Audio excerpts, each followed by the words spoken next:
Magnifique. Bon, très bien. J'espère que vous m'entendez bien. Ah, ça fait plaisir. Bon, ce soir, on a un peu travaillé sur le côté technique. Pour ce soir, nous avons préparé ce petit poulpe. C'est vraiment très très sympa. On a hésité avec le chef à savoir si on vous le marinait, enfin si on le pré-cuisait pour vous, mais on s'est dit on va les laisser faire. Voilà, ça vous apprendra. Donc, ce sera la chose avec laquelle on commencera. Je suppose que ça prend un peu de temps. Pour chez Philippe, à votre demande, je n'ai pas mis de beurre, je n'ai pas mis les huiles. Il faut juste préparer 40 grammes de beurre et un petit peu d'huile végétale. Il vous faut 2 fois 20 grammes de beurre. Voici 2 fois 40, pardon. 2 fois 40 grammes de beurre pour chez Philippe. Chez tout le monde, chez les autres, vous avez tout ce qu'il faut. Alors ce soir, donc le poulpe, il va être servi avec sa purée de petits pois à la menthe. Vous allez voir, c'est délicieux. Et on le sert également avec une salade de quinoa aux agrumes et aux petits légumes croquants. Très facile à faire, ça amène un peu de fraîcheur à l'assiette, c'est vraiment sympa. Et on termine avec une bisque, donc bisque de homard. Alors pour la bisque, on l'a faite à l'avance pour vous. Ceci dit, la recette sera disponible sur YouTube comme d'habitude. Là, on est en train de vraiment te rattraper le retard qu'on a pris, parce qu'on a d'autres projets, mais bon, c'est une autre histoire. Et donc, toutes les vidéos seront disponibles. La bisque, il y aura juste à la terminer, il faudra la remettre en température, la crémer un petit peu, on va la réduire, rajouter de la crème, du beurre, mais le chef vous expliquera tout ça au moment voulu. Voici, parce que la bisque, en fait, ça prend beaucoup de temps à cuire, et si on avait fait et la bisque et le poulpe, on y était pour 4 heures. On vous aime bien, mais des fois, vous pouvez perdre patience au bout d'un certain temps. Donc voilà, je vais vous laisser entre les mains du chef. Si durant la session, surtout pour Céline, si donc pendant la session vous avez besoin qu'on ralentisse, si vous avez une question, vous n'hésitez pas, vous activez votre micro, vous posez la question, on s'arrête, on vous explique, on prend le temps de faire les choses bien. S'il y a un problème de son, pareil, vous nous manifestez, on croise les doigts, normalement ce soir on devrait être pas mal, tu peux le rallumer. Et voilà, donc nous on a à boire. J'espère que c'est chez vous la même chose. Donc santé à vous. Je vous souhaite une très bonne session. Santé chef. À tout à l'heure. Et maintenant, c'est à nous. Bon, bonsoir à tout le monde. Je sais pas si j'avais déjà dit bonsoir quand tout le monde était là, parce qu'on a dû éteindre, remettre les micros. Enfin bon, c'est encore toute une histoire. Donc en effet, on va donc faire ce petit poulpe. Vous avez vu, vous avez plein de légumes à l'intérieur. En fait, tout ce qu'on ne va pas tailler pour le quinoa, donc c'est-à-dire qu'on va utiliser une petite partie pour le quinoa, ira dans le bouillon du poulpe. On vous a mis aussi des agrumes parce que l'acidité de l'agrume va naturellement attendrir un petit peu le poulpe. Et vous allez voir, c'est une recette qui est très sympathique. Encore une fois, c'est une recette que vous pourrez derrière réutiliser chez vous. Utiliser la cuisson du poulpe derrière pour faire des... Ah, problème de micro. Merci Philippe. Ok. Ah, c'est du côté de chez moi en effet. Ok. Bon, normalement, ça devrait fonctionner maintenant. Donc, en effet, la recette du poulpe là qu'on va utiliser aujourd'hui, c'est une recette que vous pouvez réutiliser derrière quand vous aurez des amis qui viennent. Vous pouvez parfaitement recuire le poulpe comme on va le faire aujourd'hui pour faire une salade de poulpe comme le font beaucoup les Italiens. Vous pouvez les utiliser pour faire des bruschettas, pour faire tout un tas de préparations derrière, une tarte au poulpe. Enfin, il y a vraiment tout un tas de préparations à faire autour de cette cuisson de poulpe qu'on va faire ensemble. Donc vous allez voir, j'espère que ça va pas durer 200 ans non plus, mais on va bien s'amuser normalement. Alors c'est parti. Déjà pour commencer, on va déjà commencer par sortir le poulpe, tout simplement, parce qu'on va éviter de lui mettre un gros choc de température au moment où on mettra le poulpe à l'intérieur du bouillon. Alors ne vous en faites pas, nous, on a eu des poulpes, on vous a préparé les poulpes, comme vous voyez, c'est toutes les tentacules. Du coup, moi, je vais cuire l'ensemble de tous ces poulpes-là. Je fais pour des quantités astronomiques, mais ne vous en faites pas chez vous, ce sera les mêmes procédés et ce sera les mêmes temps de cuisson surtout. C'est ça qui est important à souligner. Donc moi, je prends... Alex et Pauline, ne vous trompez pas de sac, hein. Ben, après, Ben, sinon, après, ce que vous pouvez faire, Alex et Pauline, pour ce soir, si vous voulez être sûr que le poulpe soit bien cuit, vous pouvez le pocher avec nous et ensuite on va le griller dans une poêle. Donc, si vous voulez, demain, vous n'aurez plus qu'à le griller parce que c'est vraiment une préparation qui peut mettre 1 heure et demie de cuisson. Donc, si vous le souhaitez, on peut faire tout le poulpe ensemble, enfin, pocher tout le poulpe ensemble et demain, vous n'aurez plus qu'à le remonter en température.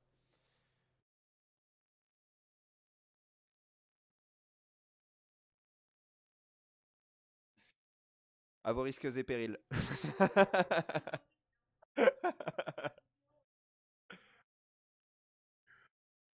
Oui, oui, non, c'est bon. Juste le temps que quand on coupe, qu'on l'envoie, qu'elle arrive, et puis elle y est. Ça dépend un peu de notre connexion, mais normalement ça arrive assez vite. Alors moi je commence déjà à faire chauffer mon eau parce que là je vais partir sur des quantités d'eau qui sont énormes. Moi je vais partir sur 10 litres d'eau à peu près. Chez vous, si vous avez des casseroles d'eau qui contiennent entre 2 et 3 litres d'eau, ça ira déjà très très bien. Donc ce qu'on va faire là, tout simplement, donc on va préparer notre bouillon. Donc vous avez vu, vous avez du citron, vous avez de l'orange, vous avez du poireau, vous avez du céleri branche, vous avez de l'oignon, euh, du fenouil. Alors attendez, moi aussi je vais me sortir tout ça en même temps parce que c'est vrai qu'il y a tout un tas de préparations. Il y a un petit peu de poireau. Vous avez des herbes aussi. On va mettre toutes les queues d'herbes qu'il y a dans votre petit sachet. Hop, ça, je me le garde. Voilà, tout ça et ça. Et ça aussi.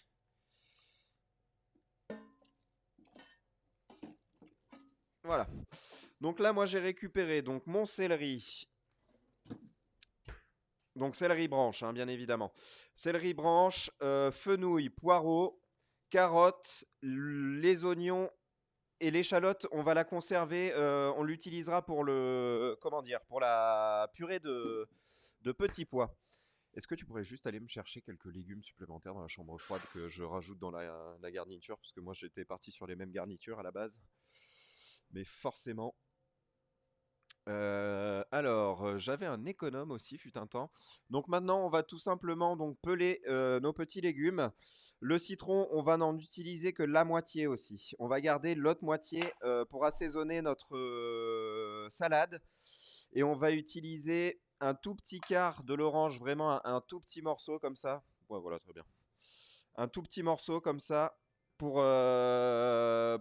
faire un jus aussi qu'on utilisera dans notre salade.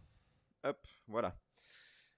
Qu'est-ce que j'ai là du coup? Ok, ça, il m'en faut un peu pour demain, donc je vais juste prendre ça.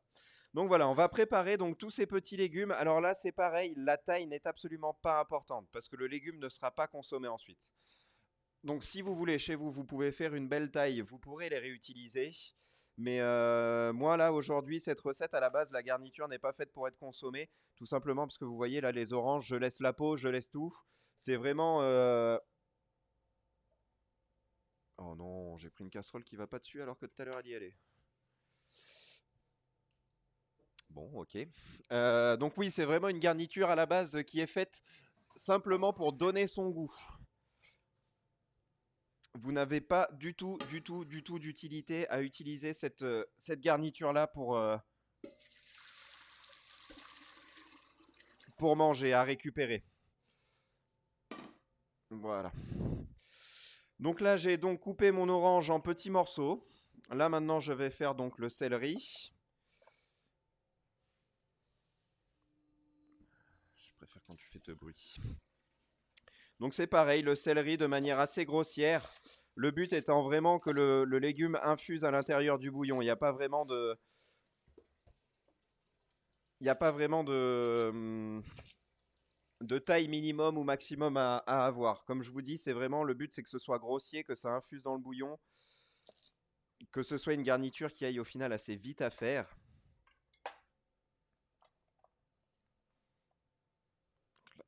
Voilà. Et on... Oui, alors c'est pareil, c'est vrai. Chez vous, le céleri, ne faites pas tout. J'en ai gardé un tout petit peu là, vous voyez, tout simplement parce qu'on va en mettre un petit peu de brunoise dans le quinoa. C'est vrai que j'ai été un peu rapide. Donc n'utilisez pas tout, utilisez, je dirais, un tiers de ce que, 2 tiers de ce que vous avez chez vous. Ça, je vais le garder. Tout ça, ça y va. Bah, c'est pas bien grave. Après, on va faire des petits morceaux qui vont se tailler très facilement. Donc, même si vous avez déjà taillé un peu votre légume, ne vous en faites pas. C'est pas très très grave en soit. Alors, attends, parce que moi là, j'arrive plus à réfléchir du coup. Donc, ça pour mon quinoa. Et vous avez un petit morceau de concombre et de kohlrabi qui ira pour le quinoa. Ensuite, tout le reste des légumes, on va pouvoir les utiliser. Donc là, vous voyez, moi j'ai gardé donc une feuille de fenouil. Là ici, d'accord. Une feuille de fenouil. Le petit morceau de kohlrabi, j'y ai pas touché, je garde tout pour la salade. J'ai gardé une carotte, un demi-oignon et un tout petit morceau d'orange. Et tout ça ira donc par la suite, et une branche de céleri aussi, pardon, je ne l'ai pas dite. Et tout ça ira dans mon quinoa avec le petit morceau comment dire, ça y est, je l'ai plus, de concombre qu'on vous a fourni avec.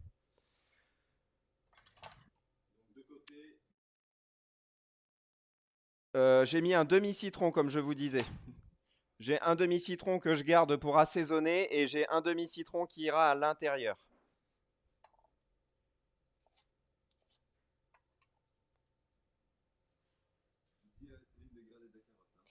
Donc n'oubliez pas, gardez un petit bout de carotte, gardez un petit bout de céleri, un petit bout de fenouil, un petit bout d'orange, un demi-citron et le concombre.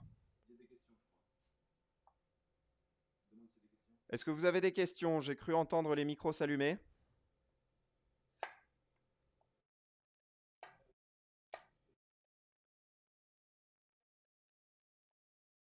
D'accord, très bien.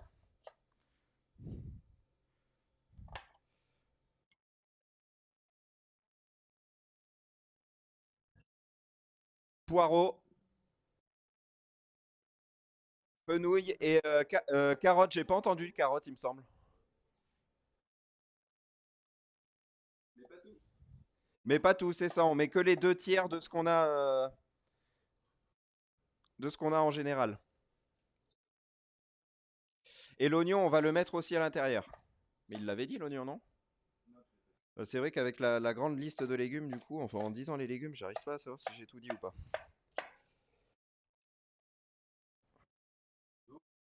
Donc pour faire un petit bilan, il y a la branche de céleri, le poireau, l'orange, on va dire les 2 tiers de l'orange, les 2 tiers du fenouil, le poireau, c'est déjà dit, l'oignon, les 2 tiers de la carotte, et ensuite on rajoutera aussi les branches des herbes qu'on n'aura pas utilisées.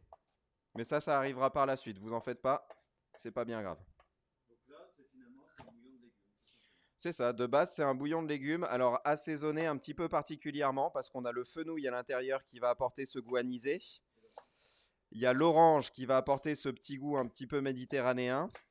Et puis c'est pareil, les herbes qu'on va mettre à l'intérieur, c'est des herbes, c'est donc persil, ciboulette et estragon. L'estragon c'est pareil, c'est un peu particulier, ça va venir complémenter en fait le goût du fenouil qui va très très bien avec les produits de la mer en général.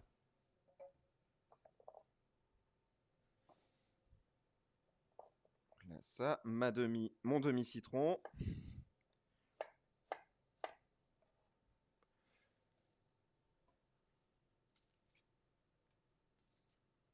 Mon petit bout d'oignon. Je vais peut-être aller en chercher quelques-uns en plus d'ailleurs. Ce qui paraît maigre face à tout le reste. Pour le bouillon, on peut partir à chaud, à froid, ça n'a pas d'importance. Non, ça n'a pas d'importance. L'importance, enfin, ça en a une petite, mais si on cherche à avoir vraiment un bouillon qui soit très très très aromatique et avec des goûts très prononcés. Là, nous, vu que la star c'est quand même le poulpe, on va pas chercher à donner un goût au poulpe, on va chercher à lui apporter des saveurs. C'est pas du tout la même chose. Donc là, ce qu'on cherche, c'est vraiment avoir un bouillon qui soit pas très très très corsé en goût. Si on avait voulu un bouillon qui soit très corsé, tout simplement, on aurait fait suer nos légumes avant. Ça fait tout simplement réduire comment dire, la masse générale du légume et ça concentre les goûts. Dans ces cas-là, on aurait un jus qui aurait beaucoup plus de goût.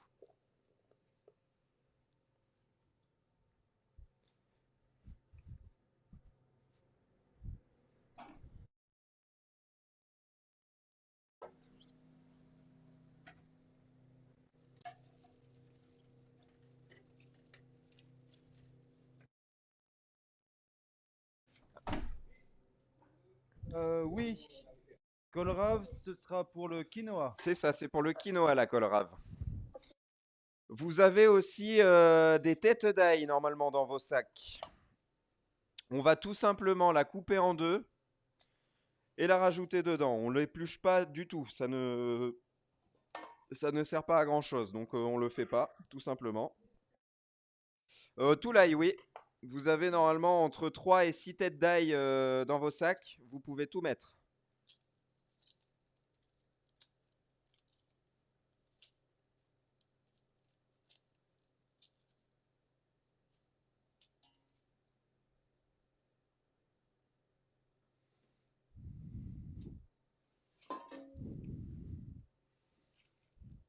Bon, mais lui, génial.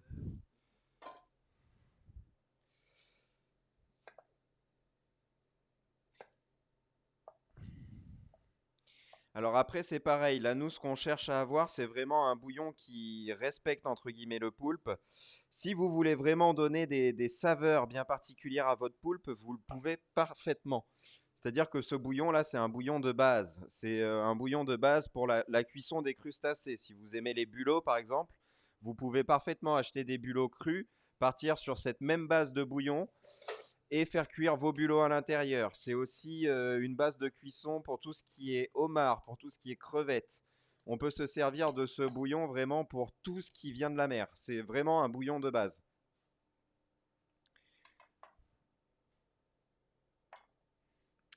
Donc là, voilà, moi, ma casserole va pas trop tarder à bouillir. Une fois que ça bout, je vais donc jeter enfin, jeter, pas trop fort, hein, mais je vais jeter mon ensemble de poulpe à l'intérieur de cette gamelle. On va remonter à ébullition et une fois que ce sera à ébullition, une fois qu'on aura mis nos tentacules à l'intérieur, on viendra baisser le feu pour qu'il y ait une très légère ébullition, pour que ça frémisse en quelque sorte. Est-ce qu'on rajoute du sel ou du poivre dans le bouillon? Alors, pas besoin de rajouter du sel dans le bouillon, tout simplement parce que le poulpe vit dans un milieu qui est très salé. Donc, avant de rajouter du sel, on va le cuire, on le goûtera une fois qu'on l'aura cuit et on l'assaisonnera au moment. On n'assaisonne jamais un crustacé comme ça pendant la cuisson. On l'assaisonne une fois qu'il est cuit. Comme ça permet d'avoir vraiment un maximum de chances de notre côté pour éviter de sursaler ces préparations. Est-ce que tu insinues que ce n'est pas du poulpe du lac? Non, ce n'est pas du poulpe lacustre. Le saviez-vous? Non, non, dans le lac, il n'y a que des petits encornés. Et puis bon, il en fallait trop pour nourrir tout ce monde. Donc du coup, on a décidé de partir sur du poulpe de mer.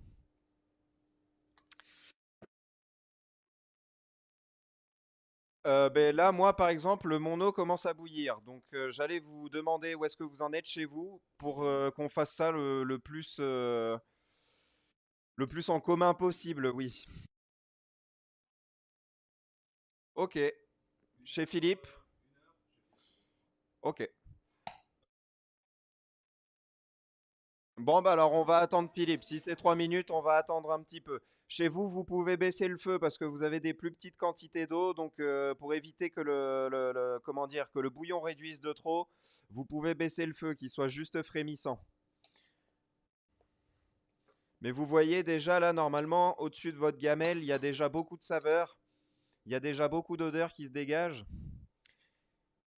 Et sans vouloir me jeter de fleurs, c'est vrai que ça sent déjà vraiment bon.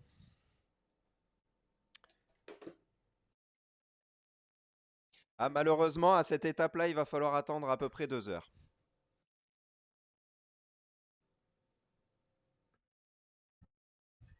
Alors, il y a des techniques qui permettent de cuire le poulpe plus vite. Déjà, là, nous, on en a appliqué une pour être sûr d'avoir un résultat assez tendre sur le poulpe. Si jamais vous achetez du poulpe frais, par exemple, il faut obligatoirement passer par pardon, par la place de la congélation si vous voulez avoir un poulpe qui soit tendre. Un poulpe qui est congelé sera forcément plus tendre. Il y a aussi d'autres techniques qui utilisent, si mes souvenirs sont bons, le bicarbonate dans l'eau de cuisson pour attendrir les chairs.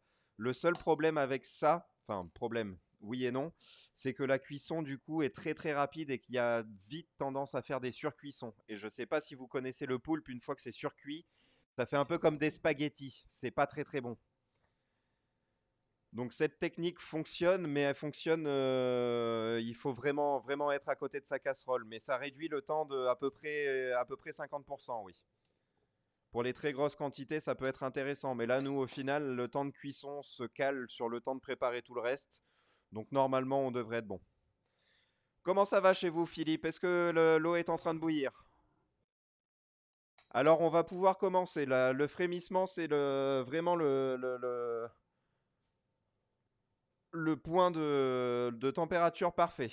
Donc à ce moment-là, on va pouvoir jeter notre poulpe à l'intérieur. Même si vous avez de l'eau dans la poche de votre poulpe, mettez-la. Parce que naturellement, c'est une eau qui est un petit peu salée, qui a pris le goût du poulpe. Ça ne fera que renforcer son goût. Donc petite question, est-ce que quelqu'un sait combien de tentacules ont les poulpes?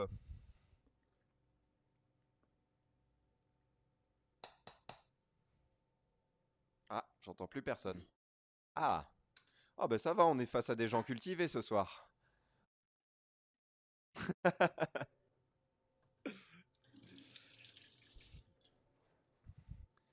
Alors en effet, les poulpes ont tous 8 tentacules, bon, sauf ceux qui font un peu les pirates, mais de manière générale, les poulpes ont toujours 8 tentacules et chaque tentacule a plus ou moins sa spécialité. C'est ça qui est très drôle avec le poulpe.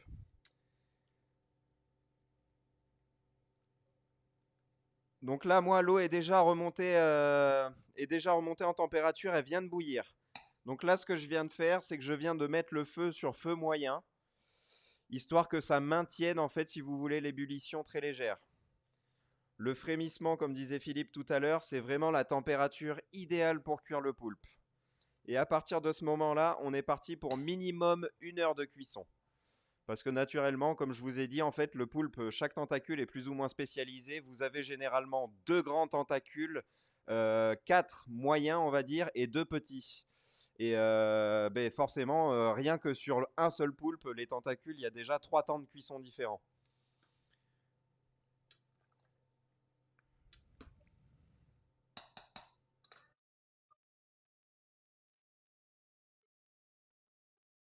Ben, en fait, c'est tout simple. C'est le poulpe, bizarrement, se cuit comme un légume. On viendra, en fait, donc prendre notre tentacule de poulpe et on viendra le piquer au bout. Si le couteau rentre dedans sans forcer, sans que ça ait cet aspect un peu gélatineux, un peu comme si vous saviez, vous étiez à 2 doigts de percer une poche avec un liquide dedans. Vous savez, que ça s'enfonce un peu, mais il y a une résistance de la matière. À ce moment-là, ça veut dire qu'il n'est pas cuit. Si la lame du couteau rentre sans forcer et déchire entre guillemets un peu les chairs, c'est que la chair est cuite. Donc à ce moment-là, on pourra refroidir notre poulpe et repartir après sur un temps de cuisson. Après, c'est toujours pareil. Là, vous voyez, par exemple, ça, c'est un des gros tentacules qu'on avait. Il fait quasiment 400 grammes. Celui-ci, je sais que j'en ai pour 2 heures de cuisson. Voilà, ça, c'est sûr et certain. Après, là, j'ai un tout petit tentacule, par exemple, qui va faire à peine 100 grammes. Celui-ci, en 1 heure, c'est sûr et certain, il est cuit. Tu peux peut-être passer en vue du dessus, qu'on leur montre un peu la différence. Naturellement, vous voyez bien qu'entre une tentacule comme celle-ci et une tentacule comme celle-ci qui fait déjà 4 tours, forcément le temps de cuisson va être plus long d'un côté que de l'autre. Quoi qu'il en soit, on est parti sur un minimum d'1 heure. Là, pour le moment, quoi qu'il arrive, on est parti sur 1 heure. C'est pour ça aussi que je vous ai fait sortir le poulpe un petit peu en avance, comme ça il avait le temps de remonter en température. C'est bête, mais ça fait déjà gagner 15 minutes sur une cuisson comme ça. Donc voilà, je passe juste un petit coup pour nettoyer mon eau. Alors, par la suite, nous allons donc cuire notre quinoa. Donc pour ça, il va vous falloir une casserole. Il faut compter à peu près 1 litre d'eau pour cuire les quantités que vous avez chez vous. On va dire 1 litre d'eau, entre 1 litre et 1,5 litre pour jusqu'à 2 personnes. Et naturellement, chez vous, Philippe, par exemple, où vous êtes 4, il faudra peut-être plus 2 litres d'eau. C'est quand même, ça me paraît beaucoup plus logique de faire comme ça. Donc on va partir sur nos 1 litre et demi d'eau. Très important sur le quinoa, on sale l'eau, contrairement à pas mal de légumineuses que je vous ai dit jusqu'à présent. Là, on va saler l'eau tout simplement parce que c'est une graine qui s'ouvre en fait, le quinoa. Avec ma grosse gamelle là, ce que je vais faire, c'est que je vais allumer la plaque ici, comme ça je vais mettre, ça sera plus simple. Donc voilà, je vous conseille donc de mettre cette eau à bouillir avec du sel. Donc là, on a compté à peu près 60 grammes de quinoa par personne. C'est presque une portion standard, on va dire. Une portion standard, on partirait sur 80 grammes. Parce que c'est donc une légumineuse, elle va prendre jusqu'à 3 fois son poids pendant la cuisson. C'est pour ça qu'on les cuit aussi dans des gros volumes d'eau, parce que ça prend énormément d'eau. Là, le but de cette cuisson, ça va être de les cuire environ une dizaine de minutes pour que le grain soit encore croquant sous la dent, mais qu'il n'y ait pas de résistance, ce qu'on appelle la cuisson al dente. Donc comme je vous ai dit, là nous sur le quinoa qu'on a, qui n'est donc pas un quinoa sauvage, hein, c'est un quinoa blanc commun, celui que vous pouvez acheter n'importe où, conviendra parfaitement.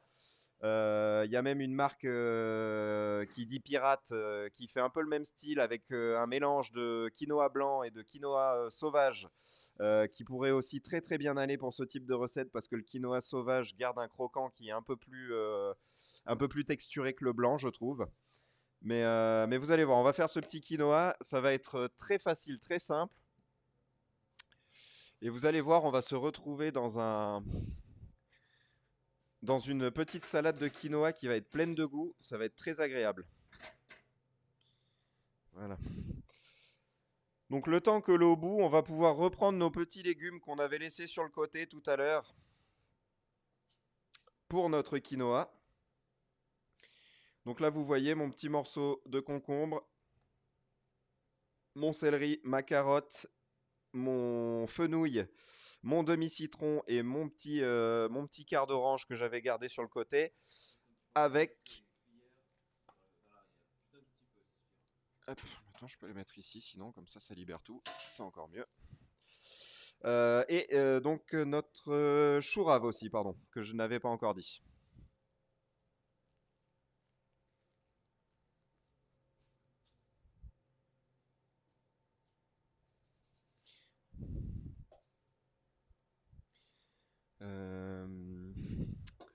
Mon petit économe. Alors, je pèle la carotte.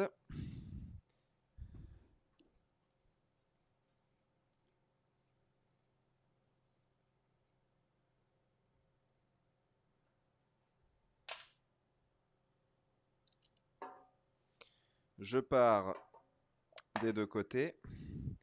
Je vais venir aussi éplucher mon chou rave. Donc le chou rave, bon, pour ceux qui l'ont déjà travaillé avec nous, vous le savez, mais c'est quelque chose qui est très facile à travailler. En fait, il suffit juste... Alors attendez, je vais juste rafraîchir la coupe pour que vous voyez bien à l'image. Voilà. Donc là, vous voyez, il y a juste cette partie-là qui est un tout petit peu plus verte sur l'extérieur. On va simplement venir avec un couteau enlever cette membrane verte qui va pas être très très agréable à manger.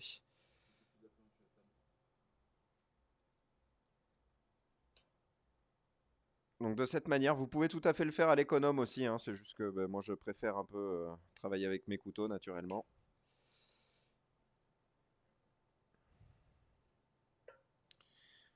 Donc voilà, comme ça, et donc ça nous fait notre petit ensemble tout blanc.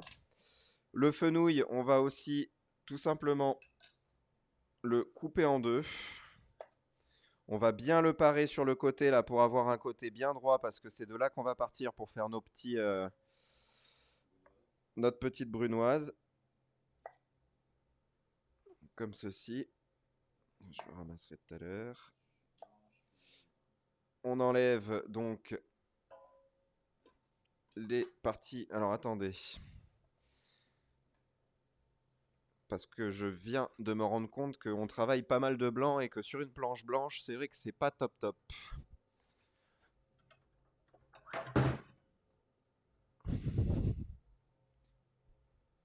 Bon, c'est pas très très bien pour les normes HACCP.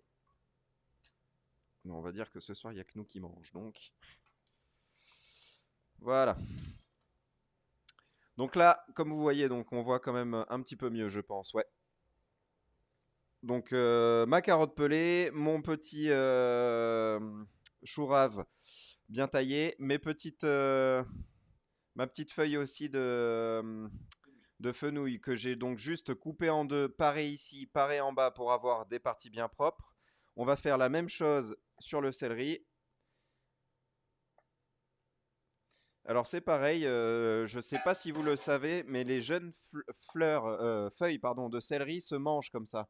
En cru, c'est excellent. En salade, c'est divin. Alors je ne sais pas si c'est pareil chez vous, mais moi, l'obou pour le quinoa. Donc je vais mettre mon quinoa à cuire si c'est le cas pour tout le monde. Sinon, j'attends un tout petit peu. N'hésitez pas à me dire. Ah, avec... Ah bah voilà. Bon, bah alors dans ce cas, j'y vais. Ah bon, bah alors on va attendre 2 petites minutes. Avec les feuilles de céleri, j'ai fait sécher les feuilles de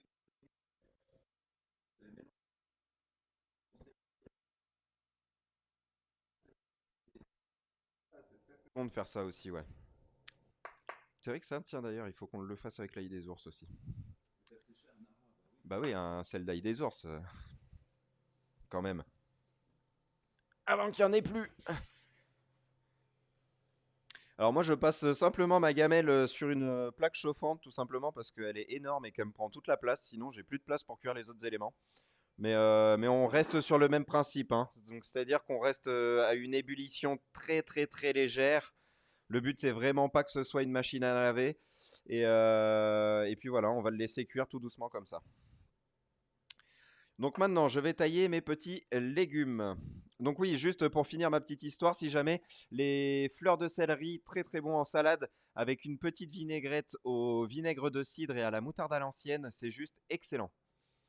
Avec des petits lardons, là, vous pouvez manger ça comme de la dent de lion, c'est vraiment exquis. D'ailleurs, la salade, à mon avis, qui serait pas mal, ça serait dent de lion et céleri feuille. Ça peut être très très sympa. Donc maintenant, on va donc partir sur notre brunoise. Donc là, vous voyez, comme je vous ai dit, mon céleri. Je pars donc du côté plat que j'ai taillé sur l'extérieur pour avoir le côté vraiment bien fin. Là, vous voyez, j'ai déjà 3 tranches. On est vraiment sur quelque chose de très fin. On est sur 2 millimètres à peu près. Le but étant que les légumes, en fait, se fondent un peu dans la masse avec le quinoa. Qu'on ait le croquant des légumes, mais qu'on n'ait pas des gros cubes de légumes qui viennent un peu gêner la dégustation. Qui n'est pas très très très agréable. Là ensuite j'arrive quasiment sur la fin, là vous voyez c'est le prolongement de la tige. On arrive sur une partie qui est très très très épaisse. Ce qu'il est possible de faire à ce moment-là, alors ça c'est pareil, faites-le si vous avez un couteau qui est bien aiguisé, mais faites très attention à vos doigts parce que c'est une technique qui est un petit peu risquée. Mais tout simplement on va venir en deux dans l'épaisseur, couper donc cette partie de céleri. Et vous voyez du coup je me retrouve avec 2 bouts de céleri, de fenouil, pardon, à tailler. Et donc, j'ai déjà ma petite base pour la brunoise. Est-ce que le bout pour le quinoa chez tout le monde maintenant? Alors, on va pouvoir le plonger dedans. Donc là, maintenant, on part à peu près pour une dizaine de minutes.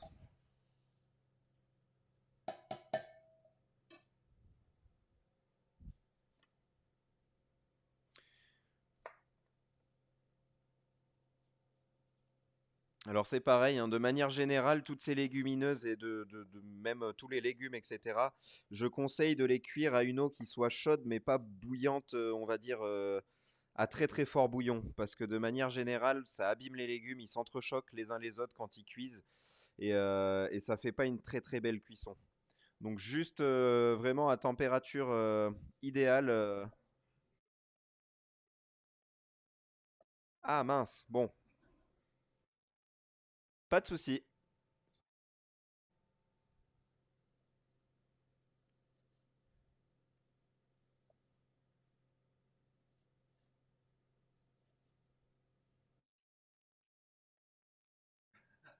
C'est-à-dire,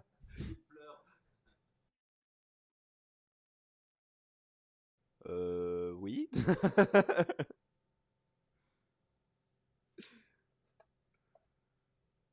Mais non, non, normalement ça ne fait aucun bruit, hein. Un poulpe qui cuit, il cuit juste.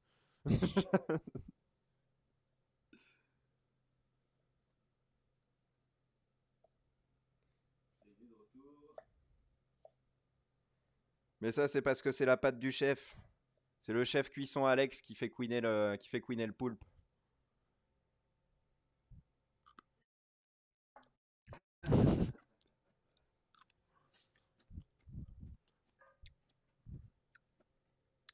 Donc là, je viens de faire donc le céleri sur le même principe. On coupe un petit peu en éventail.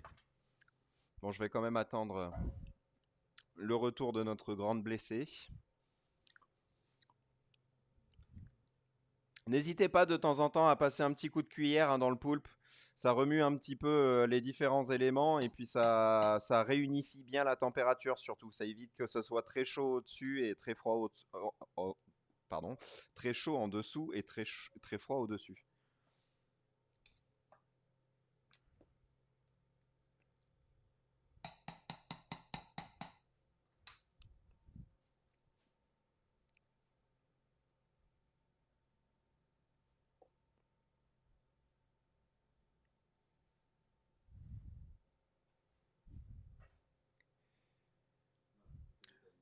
Du coup, c'est une petite pause vin blanc ou en fonction de ce que vous avez apéritif.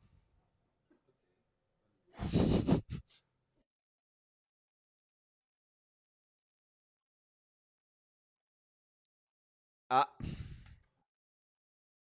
bah après c'est ça, hein, des couteaux tout neufs, on les connaît pas forcément. En plus, ils sont affûtés assez fort en général. Moi, pour la petite anecdote rigolo, ces couteaux qui sont donc bien évidemment des couteaux professionnels japonais, quand je les ai achetés, il y avait déjà un petit pansement à l'intérieur de la boîte en fait, directement. Et juste un pour quand tu l'ouvres, que tu te coupes, et ben voilà, t'as au moins un pansement.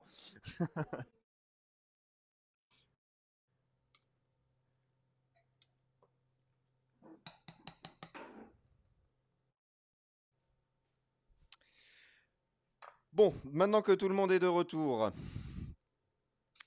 donc juste pour expliquer là, voilà, j'ai juste fait le céleri, donc le céleri coupé dans la longueur, en petites frites, toujours pareil, on essaye d'avoir quelque chose d'assez fin, en gros 2 millimètres d'épaisseur.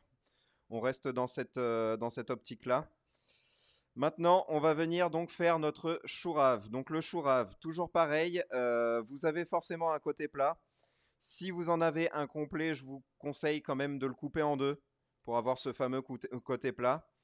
Et du coup, ben, on va venir tout simplement tailler des bandes dans ce chou rave qu'on viendra ensuite, comme le reste, tailler un petit peu en frites en longueur, assez fines comme ça, ce qui va nous permettre d'avoir notre base en fait pour une brunoise bien régulière.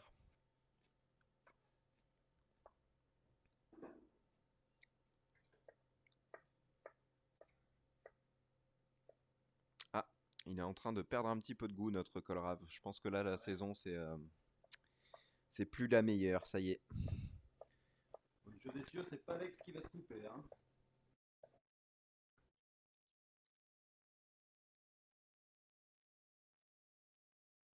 C'est normal, c'est pour ça que je disais là, regardez-moi, vous voyez le bord de ma casserole là. Vous voyez tout ça, c'est des bouts de tentacules. Ça veut dire que la cuisson commence à prendre à cœur, ça. Donc c'est tout à fait normal. C'est pour ça que je vous disais de temps en temps, une fois toutes les 5 minutes, vous passez un petit coup de cuillère. dans votre casserole. Comme ça remélange un petit peu, ça et... Putain, mais j'arrive pas à parler ce soir. Voilà, ça redistribue la chaleur à tout, à tous les éléments correctement. Et puis par-dessus tout, ça fait passer, en fait, là, vous voyez, par exemple, la partie qui est en surface, là, ben, n'est pas en contact direct avec l'eau, donc elle est un tout petit peu moins chaude, donc elle aura une cuisson légèrement différente. Et le fait de pouvoir comme ça remuer, ben, ça rend le tout plus homogène. Donc là voilà, donc j'ai mes petites frites. Avant de m'attaquer à la carotte, je vais déjà tout tailler en petites brunoises. Comme ça, derrière, je vais pouvoir me faire la carotte et le concombre avec une planche bien propre, entre guillemets, sans trop de chenilles dessus.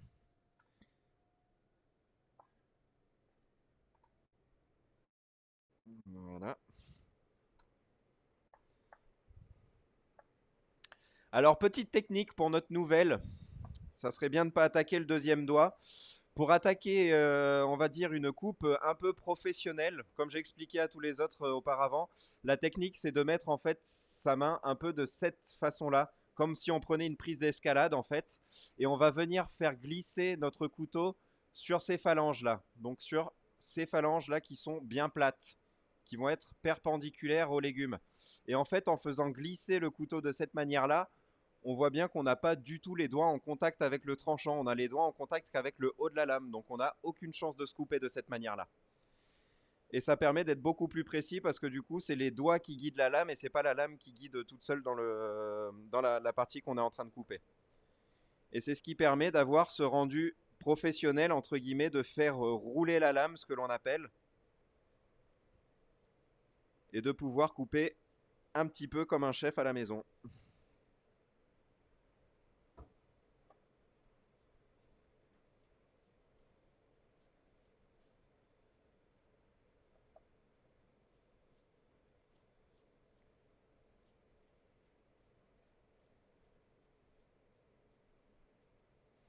On doit pas être loin de la finition de la cuisson quinoa là, non? Ça fait que 4 minutes qu'il y est là. J'ai pas du tout entendu. Est-ce que vous pouvez répéter s'il vous plaît? On n'a pas du tout entendu Alex. Ah bah tu vois, tout le monde a un temps différent. Bon, je vais pas trop me fier à à tes minuteurs.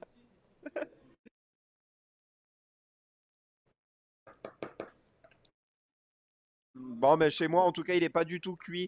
N'hésitez pas à prendre, vous voyez là, avec une petite cuillère comme je fais là, vous avez des petits grains, vous en prenez un dans la bouche, ça va vous donner de suite l'état de cuisson. Après, c'est pareil, le quinoa il commence à être cuit quand il y a le petit pédoncule qui commence à se détacher du grain. Putain, il est bouillant mon bol. Bon, donc là voilà, je remets donc mes brunoises dans un petit bol et je vais donc m'attaquer à la carotte et au concombre.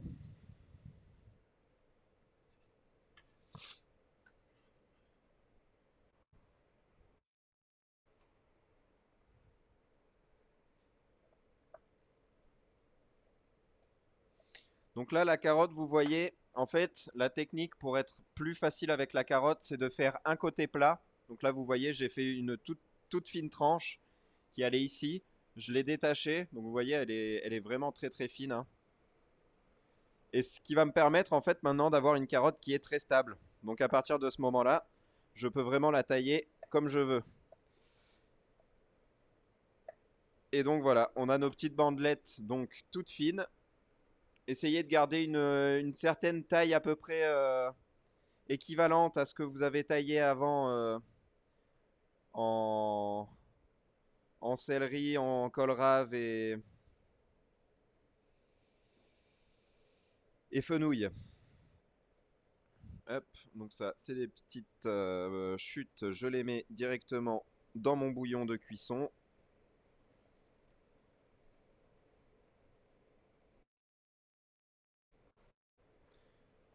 Donc là, c'est pareil, hein, à cette étape, s'il vous reste des choses, n'hésitez pas à le jeter dans votre bouillon, ça rajoutera un peu de goût. Vu qu'on vise pas la cuisson des légumes, eh ben, on s'en fiche un petit peu que ce soit cuit ou pas au bout de la cuisson. Là, le but, c'est d'avoir vraiment une richesse qui se complexifie un tout petit peu. Puis surtout d'éviter de jeter quelque chose sans même l'avoir utilisé.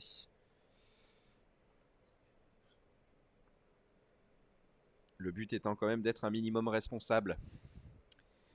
Et le concombre, ben, toujours pareil, comme la carotte. On peut faire un côté plat si on veut. Là, moi, après, j'ai juste une toute petite partie. Alors, juste, moi, pour le concombre, j'aime pas trop manger le cœur. Là, que vous voyez ici, la pulpe du concombre. Donc, moi, je conseille de l'enlever. Donc, c'est-à-dire, vous voyez là, de couper autour du concombre. Alors, je ne le pèle pas, tout simplement parce qu'il y a pas mal de goût et de nutriments dans les peaux. Et que j'adore la peau du concombre. Pour moi, c'est vraiment quelque chose qui est excellent, justement, à l'inverse de sa pulpe. Donc, voilà.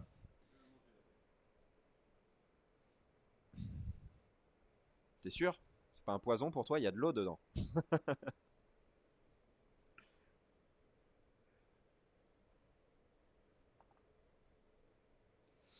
Non, et puis c'est toujours pareil dans les salades un peu de ce type-là. On essaye d'enlever la pulpe du concombre de manière générale parce que ça contient, je crois que c'est 95% d'eau. Et le problème, c'est que dès qu'on va commencer à l'assaisonner, elle va rendre son eau. Donc ça va diluer l'assaisonnement qu'on mettra dans notre salade. Et ça sera forcément pas aussi bon que quand on l'a assaisonné en direct. Pourquoi il est toujours à 6 minutes? Ah.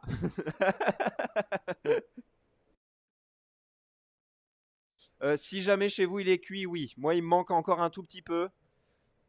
Quoique, il commence à avoir cette petite pédoncule. Bon, il va me manquer 2 minutes, moi. Ouais, il va me manquer 2 petites minutes chez moi. Mais si chez vous il est cuit, n'hésitez pas, enlevez-le. Passez un tout petit coup d'eau froide sur le quinoa quand vous le débarrassez. Ça va permettre d'arrêter la cuisson tout de suite.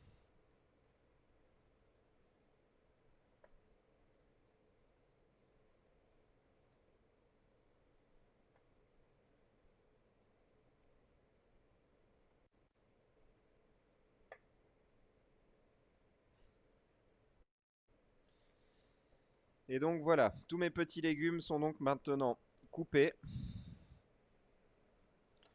Bon, alors moi au final je me rends compte que j'ai beaucoup trop de légumes comparé à ce que j'ai de quinoa.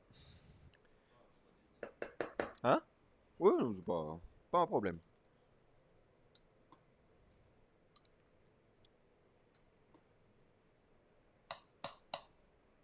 On a passé la demi-heure là, non? Pour le Ouais, poulpe. il nous reste 34 minutes. Ok. C'est inutile de le couvrir, le poulpe, quand on le On cuit. pourrait le couvrir, ça limiterait comment dire, l'évaporation du bouillon.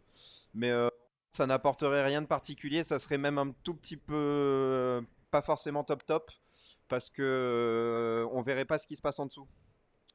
Donc, c'est-à-dire que quand la gamelle est ouverte comme ça, on voit que c'est un léger frémissement.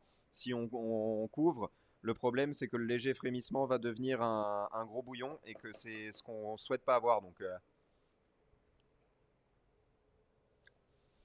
là voilà, moi je suis sur la pointe de cuisson parfait du quinoa. Là, il est encore légèrement croquant sous la dent. Je sens le grain qui pète quand je mâche. Donc ça, c'est vraiment la cuisson parfaite. Donc moi, je vais débarrasser mon quinoa. Bon, si j'ai bien suivi, je crois que je suis le dernier. Donc normalement...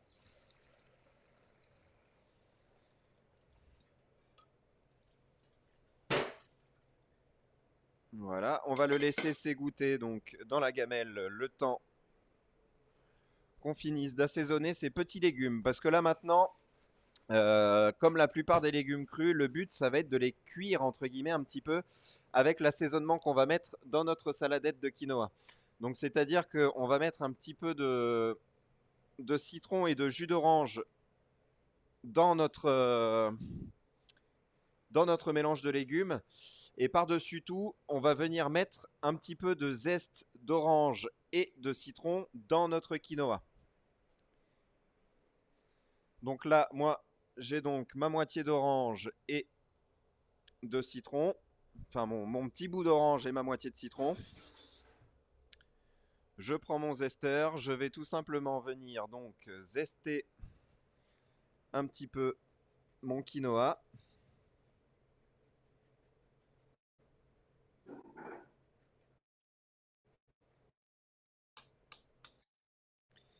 Avec le citron et avec l'orange.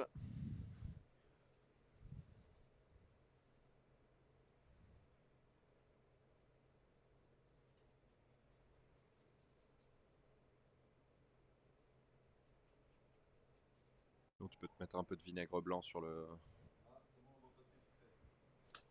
Alors là, oui, pardon, excusez-moi, c'est vrai que je suis dans mon coin là-bas. Là, je suis juste en fait en train de zester mon orange et mon citron dans mon quinoa. Tout simple. Maintenant, je vais donc venir mettre mon jus d'orange et mon demi-jus de citron dans mes légumes.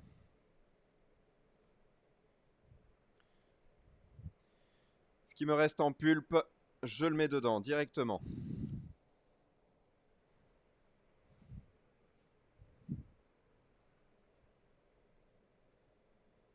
Je mets le jus du demi-citron. Et vous avez une poche. Alors celle-là, vous l'avez toute. On vous l'a mis aussi, Philippe, tout simplement parce qu'on a mis de l'huile d'olive à infuser avec du piment. Piment d'Espelette, donc quelque chose de très doux. Le but étant pas que ça pique, le but étant que, vu que le piment est un exhausteur de goût naturel, le but est que le piment souligne le goût de tous ces légumes et du quinoa qu'on va avoir dans notre salade. Donc là, moi, je suis juste passé sur un bac un tout petit peu plus grand parce que là, je commençais à avoir tout qui déborde. Donc là, j'ai donc mon demi-jus de citron, mon demi-jus d'orange. Je vais rajouter une petite pincée de sel.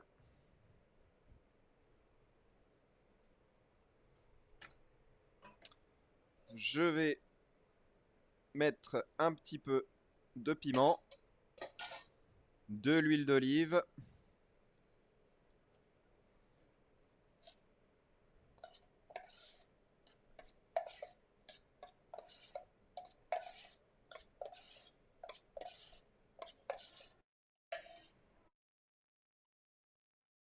J'ai pas entendu.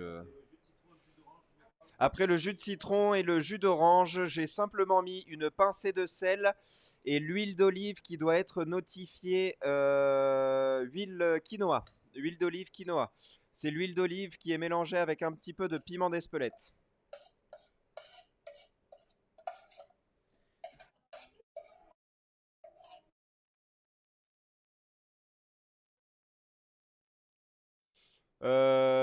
Oui, chez vous, vous pouvez mettre le zeste du citron complet. Il n'y a pas de problème. Et l'orange, vous pouvez mettre le zeste d'une demi-orange, parce que vous avez une orange complète aussi, si je me souviens bien.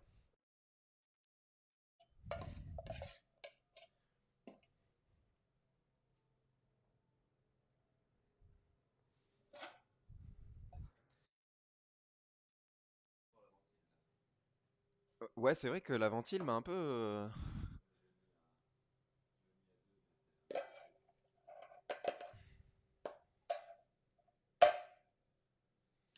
Hop là, donc là, moi, je viens tout simplement débarrasser mon quinoa donc dans un plat différent pour pouvoir bien le mélanger, l'assaisonner. Comme je vous disais, on l'a un petit peu assaisonné avant. Malgré tout, on va rajouter pas mal de choses dedans, etc. Donc il n'est pas impossible qu'il faille revoir un petit peu l'assaisonnement une fois qu'on ait vraiment travaillé tous nos éléments. Donc là, le but, ça va être de bien mélanger, de goûter notre assaisonnement.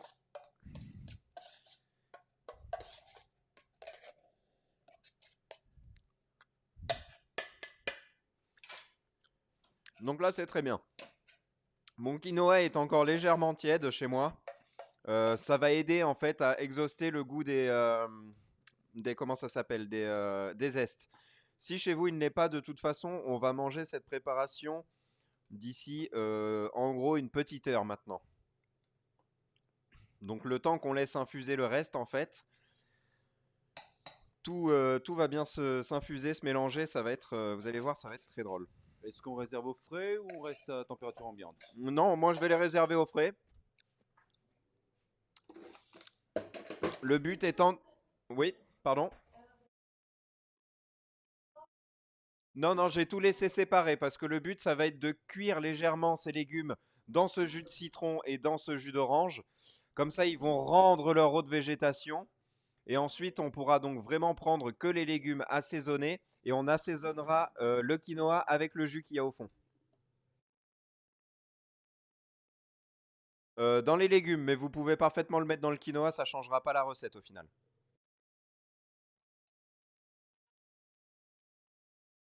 C'est pas trop grave au final, c'est juste que vous allez vous retrouver avec un tout petit peu d'eau au fond. Donc il faudra bien prendre le quinoa avec une cuillère, laisser 2 secondes que le jus s'évapore.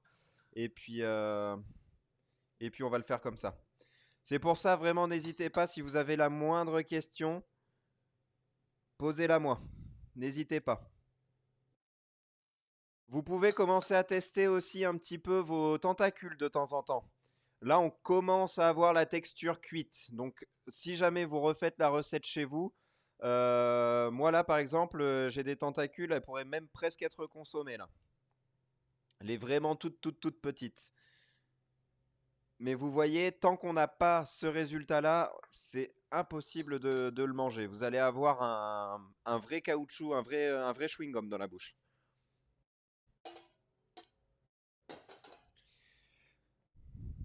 Alors, n'hésitez pas à me dire, tout le monde est prêt, tout le monde a mis sa petite saladette au frais, on est prêt à passer à autre chose. Alors, on est parti. Donc là, maintenant, pour cette étape, il va vous falloir l'échalote, les petits pois, le beurre et la crème. Tac, elle est là.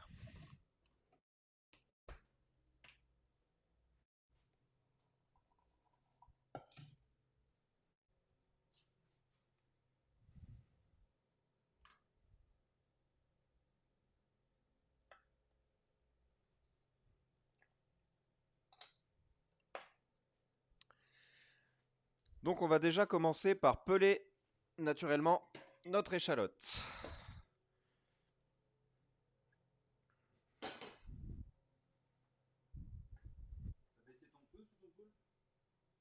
Moi? Non, là c'est frémissement très léger, mais c'est parce que j'ai pas arrêté de le toucher là, donc il faut le laisser remonter un peu en température. Bah, j'ai peut-être légèrement décalé avec mon tablier, mais il est toujours à feu moyen.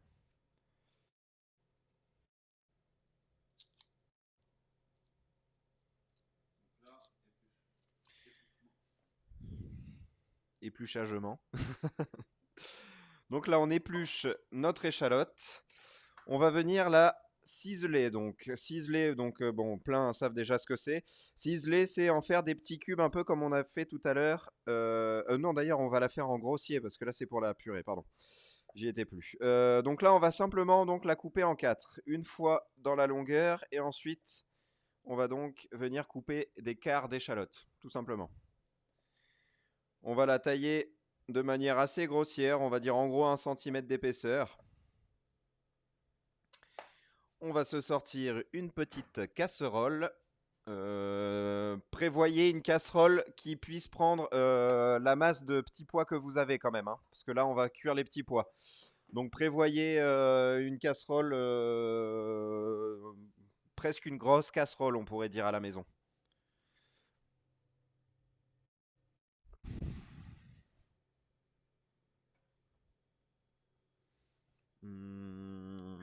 Il est là mon beurre. Vous avez normalement aussi un beurre qui doit être notifié beurre purée. On va en prendre une toute petite partie pour suer nos échalotes, tout simplement. Donc quelque chose comme mais vraiment 5 grammes au maximum, hein. C'est vraiment une toute petite noisette. On va essayer de vous montrer du dessus. Là, moi, vous voyez, c'est vraiment quelque chose, c'est vraiment très très fin, hein.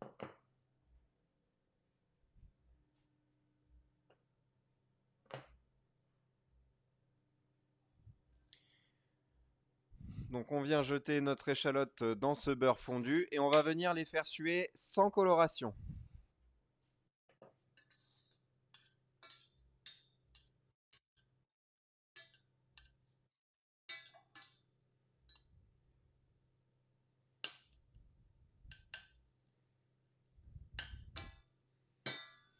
Voilà, on peut rajouter un tout petit peu de sel aussi à ce moment-là. C'est absolument pas gênant.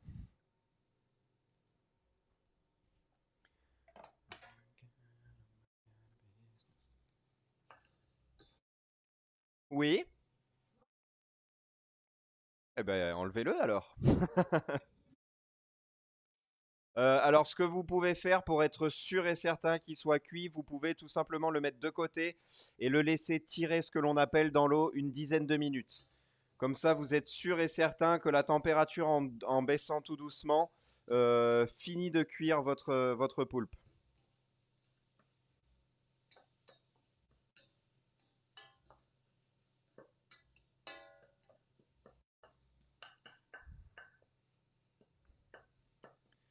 Donc là, moi, l'échalote est bien suée. Maintenant, je vais ajouter mes petits pois.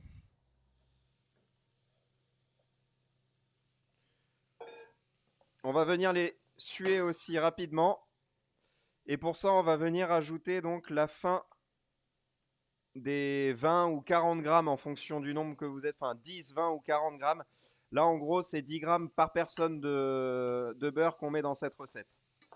Donc voilà, on va pouvoir finir le beurre puré, qui était notifié beurre puré d'ailleurs, à cette étape-là. Et on va venir donc légèrement suer nos petits pois de manière à ce qu'il n'y ait pas ou très très peu de coloration.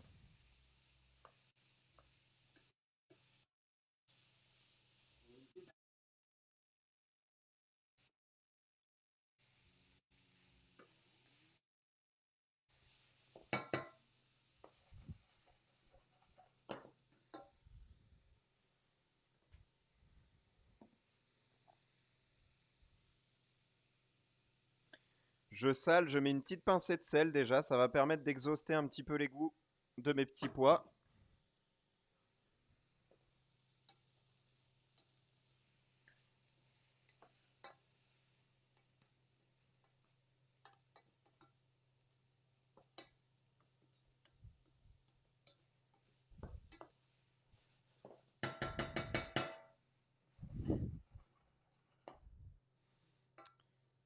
Et donc là, ça va faire à peu près 3 minutes là, que je cuis en gros mes petits pois. On va pouvoir se préparer à mettre grosso modo la moitié de la brique de crème dans ces petits pois. Pour Alex, ce sera la moitié du sachet. Oui, alors la moitié du sachet chez Alex et chez Alex et Pauline, vous en avez une très grande brique. Chez vous, en fait, ce qu'il faudrait faire à peu près, c'est faire 2 tiers pour demain, 1 tiers pour aujourd'hui. Et du coup, d'essayer de faire à peu près moitié-moitié sur le tiers que vous allez avoir. Donc en gros, un sixième. Mais bon, jeter ça comme ça, c'est un peu facile, mais Il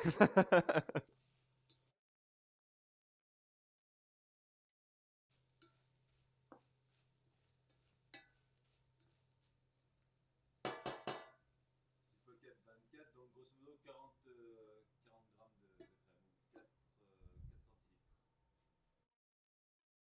oui, oui, vous pouvez mettre la crème. J'ai pas compris ton calcul. Ils ont 250 ml. Ah non, ils ont 500 millilitres chez Oui, chez Alex et Alex. Pauline, ils ont une 500, ouais. Donc, faut qu'ils Une mettent 500, grosso modo, il faudrait qu'ils prennent 25 pour aujourd'hui et... non, 20 pour aujourd'hui et 30 pour demain, en gros, quoi. À peu près. 15-35 si on était...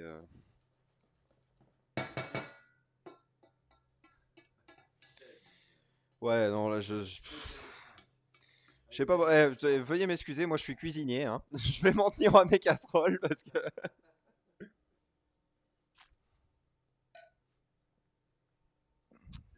Santé, Céline. Céline a dit santé, c'est ça. Elle m'entend pas. Ah ben santé.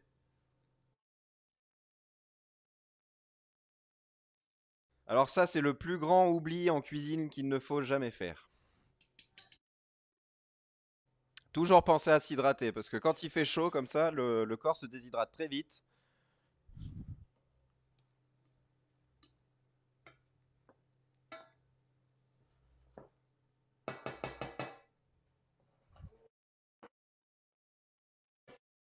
C'est ça, ben là on va les laisser 4 à 5 minutes, donc là on est presque sur la fin déjà. C'est vraiment juste pour les remonter en température. Et ensuite on va donc les mixer. Moi là je vais juste rajouter un tout petit peu d'eau, parce que j'avais un petit peu plus de petits pois que vous, que les doses normales. Hop là, voilà, un petit 5 centilitres d'eau. Et donc on va laisser donc mijoter là comme ça encore une toute petite minute. Et on va mixer le tout. Donc préparez déjà vos mixeurs. Toujours pareil, si vous utilisez un mixeur plongeant, essayez de prendre un bac qui est plus haut que large. Ça vous permettra d'avoir un meilleur résultat final au niveau de la purée. Vous aurez une purée qui sera bien lisse.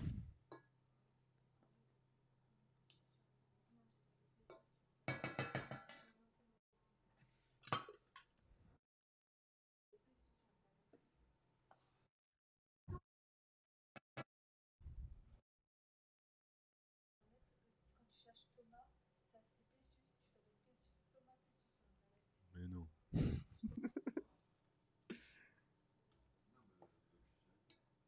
Déjà, pourquoi tu recherches mon...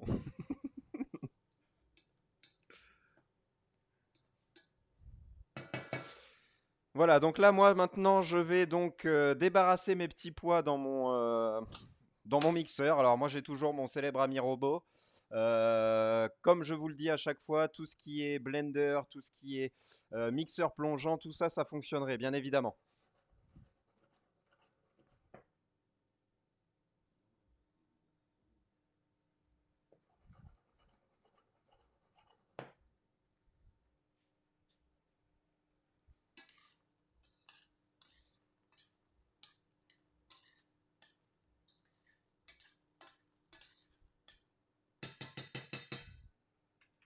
Voilà, là, on est parfait. Hop, donc je mets tout dedans.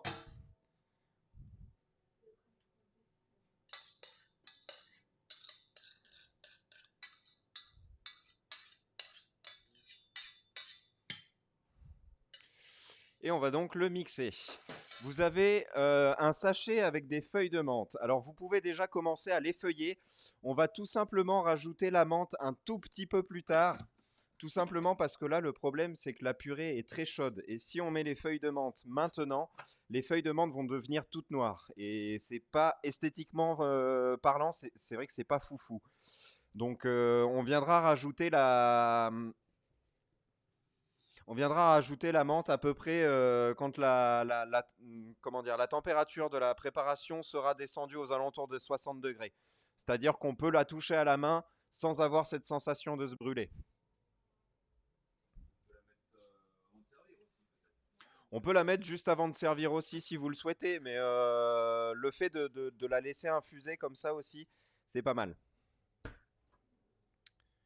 Tiens, je vais repasser.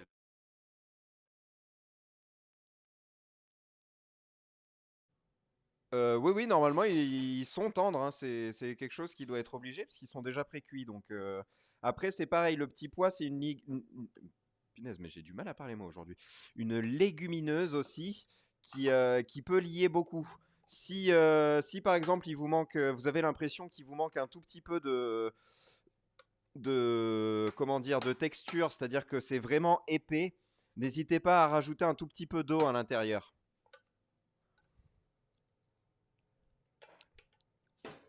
Chez Philippe, vos petits pois sont encore croquants, c'est ça, non?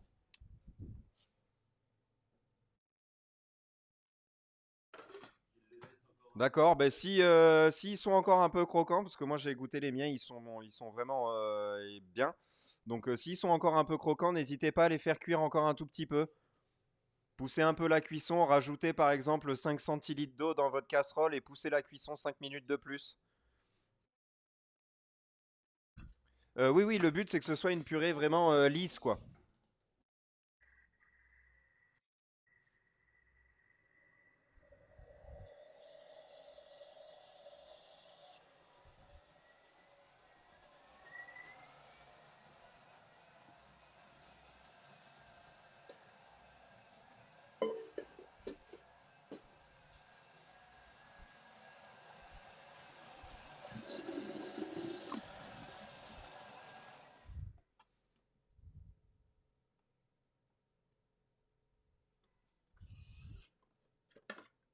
Moi, vous voyez, en à peine 20 secondes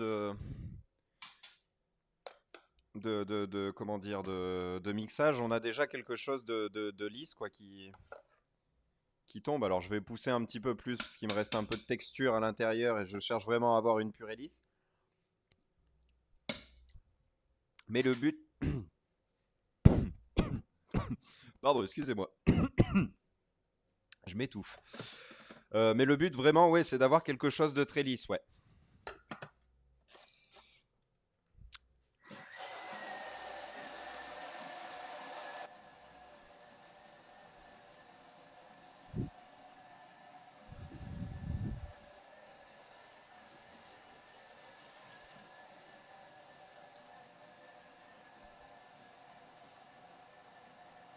On va pousser encore un tout petit peu.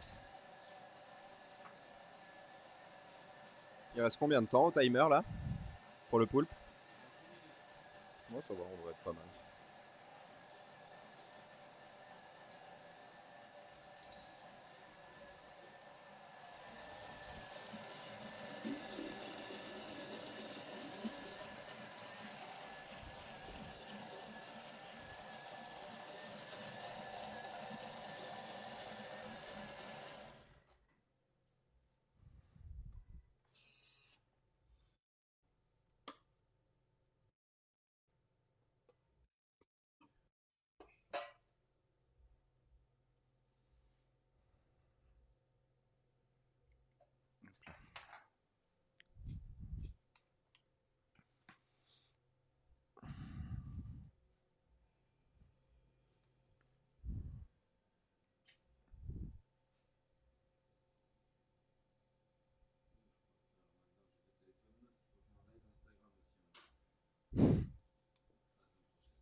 Oui, c'est ça, là, je feuille juste l'amande, vu que je leur ai dit qu'ils pouvaient les feuiller aussi.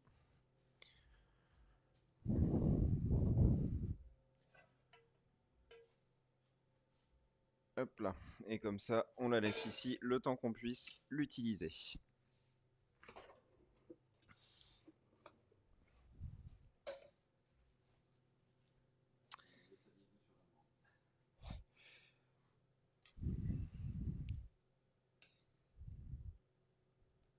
Le saviez-vous sur la menthe?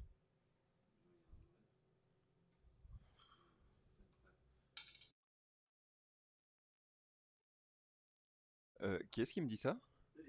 Ok, Céline.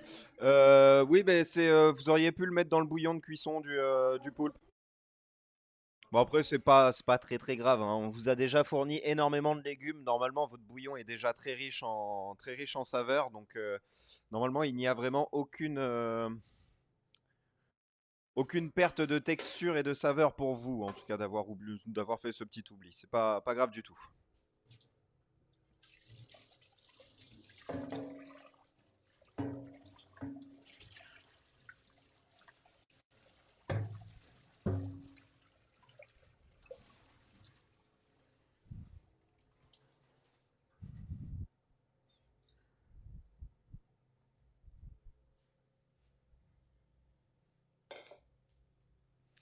Donc là, moi, je me prépare une petite casserole, tout simplement parce que maintenant, on va passer à l'étape de la bisque. Donc sur cette bisque, en soit, il n'y a pas énormément de travail. Vous voyez, elle est déjà quasiment prête. En fait, elle est préparée jusqu'à l'étape de la réduction, en réalité. C'est-à-dire que là, je lui ai déjà mis quasiment 2 heures de cuisson. Donc c'est pour la petite histoire, c'est donc des carcasses de homard, Nous, on a rajouté aussi un petit peu de carcasse de crevettes à l'intérieur, parce que ça apporte une rondeur qui est sympathique comme tout, surtout avec le poulpe. Et c'est une bisque, ben, en fait, on est parti sur la même garniture de base que celle que vous avez pour le poulpe, donc c'est-à-dire du céleri, du fenouil, de l'oignon, de la tomate, parce qu'une bisque est tomatée, un petit peu de citron, un petit peu d'orange. On a flambé le tout avec du cognac et avec de l'anisette. Parce que l'anisette, enfin ce goût anisé va vraiment très très bien avec ce type de poissons et de crustacés. Donc voilà, c'est vraiment quelque chose de très très riche à la base en goût.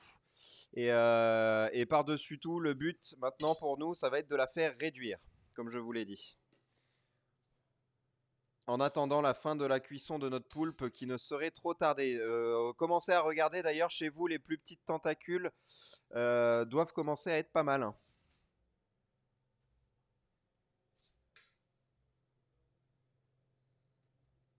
Voilà, je commence à être bien comme tout.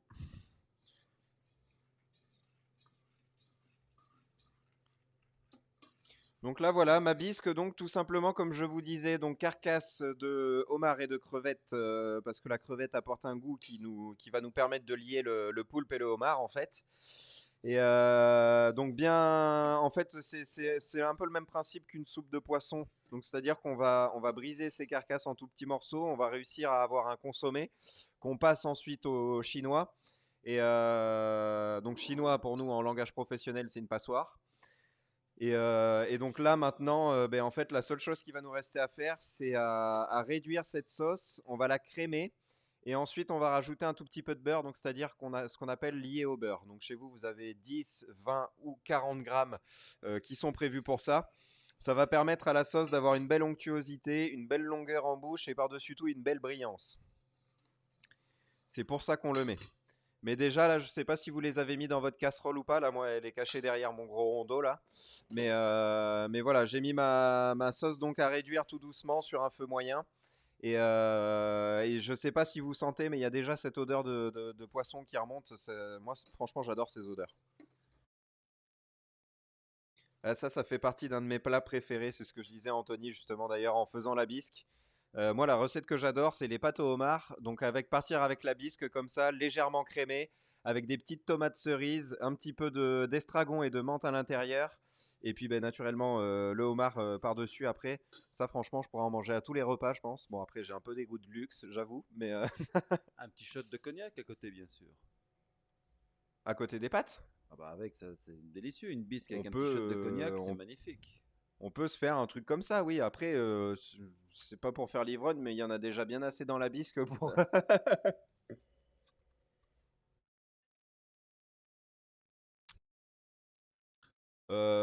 Faites gaffe parce que moi je sais où vous habitez, hein.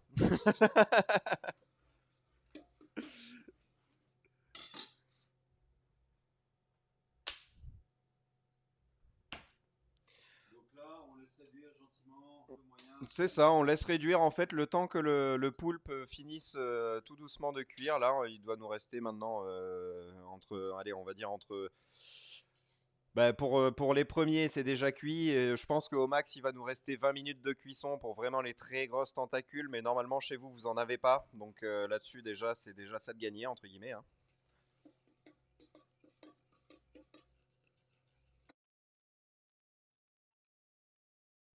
Ok. Mais on va pousser la cuisson.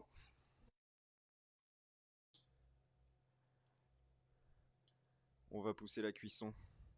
Et alors juste pour la petite histoire, parce que ça c'est vrai que je vous ai pas montré. Donc vous vous doutez bien que nous on a reçu nos petits poulpes, ils étaient complètement complets. Si jamais vous aussi vous en achetez un complet à la maison, vous allez vous retrouver avec un truc comme ça. C'est la tête du poulpe en fait. Toutes les tentacules sont accrochées ici, là, sur la base blanche. Et ça c'est la tête du poulpe. Donc petite histoire, si jamais vous voulez les utiliser à la maison, parce que ça se mange aussi la tête de poulpe, la seule chose qu'il faut savoir, c'est que ça se vide. Alors là, je vais vous le montrer un petit peu à la barbare parce que forcément le poulpe est à 100 degrés et qu'il faut qu'il finisse sa cuisson et que j'ai pas les doigts non plus bioniques. Mais voilà. En gros, on a donc notre poulpe. la tête de poulpe. Au milieu, c'est comme ça. Et en fait, il va simplement nous suffire de choper donc cette partie qui est complètement... qui sort là un petit peu. Hop, on vient le couper ici. Et en fait, en tirant dessus, tout simplement, il y a toutes les viscères, entre guillemets, un peu du poulpe qui vont donc s'en aller de cette tête. Ouais, un petit peu, ouais. Mais surtout que mes pauvres petits doigts, ils ont plus l'habitude là.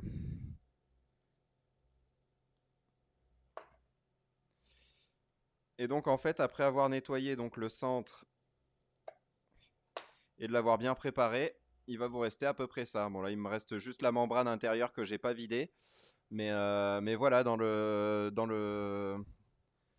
l'explication de la chose, en fait, cette partie va se manger, cette partie par contre pas du tout. Ça, vous pouvez mettre à la poubelle directement. Ça ne sert strictement à rien. Alors faites attention à votre bisque, c'est quelque chose qui précipite très vite au fond. Parce qu'en fait, c'est un liquide avec émulsifié en fait avec toutes les particules de chair de crevettes, de homard, de tentacules, de tentacules, n'importe quoi, de carapace, enfin bon, de tout cet ensemble là, qui fait que en fait, quand la bouillabaisse, n'importe quoi, la bisque bout, eh ben, il faut la mettre à feu très très doux, parce que sinon ça accroche. Et du coup, c'était là que je voulais en venir, c'est le même principe sur la bouillabaisse. D'où son nom, quand elle bouille, on baisse. Quoi? Bah c'est vrai. Enfin, moi en tout cas, c'est ce qu'on m'a appris. Après, je sais pas si mes sources, si mes chefs étaient de nature rigolote ou... Ah, Marseillais, oui, non. Donc pour la bisque, en fait, tu as cuit toutes les carapaces et ensuite tu as passé toutes les carapaces au mixeur. C'est ça, carapace avec les chairs, parce que ben là, forcément, nous, on va pas se servir du homard dans la minute. Donc, ben, on a tout mis. Et donc, avec le corail, avec vraiment l'ensemble, hein, on a mis le homard entier. Et donc, on a une bisque qui est très riche. C'est pour ça qu'il y a beaucoup d'odeurs aussi, là, qui s'échappent de tout ça. Et puis voilà. Moi, d'ailleurs, là, j'ai ma bisque qui a bien réduit. Des fois, je range les choses dans des endroits, mais improbables, quoi. Donc là, maintenant, je vais commencer à rajouter ma crème. Donc là, en fait, je peux pas vraiment vous dire parce que c'est vrai que j'ai été un peu bête là-dessus. Mais je vous ai mis la sauce à la louche, en fait. Donc vous n'avez pas exactement les mêmes quantités. Mais de manière générale, là, pour ce que je vous ai donné, il va vous falloir entre 5 et 15 centilitres de crème à l'intérieur. Et en fait, vous voyez, ça va vous donner cette couleur bien, vraiment soupe de poisson, quoi. Ça fait velouter, quoi. Et donc, on va laisser ça bouillir encore 2-3 minutes, histoire que la crème réduise bien, qu'elle lie bien l'ensemble. C'est ça, léger frémissement, comme tout à l'heure. Le feu n'a pas changé de force.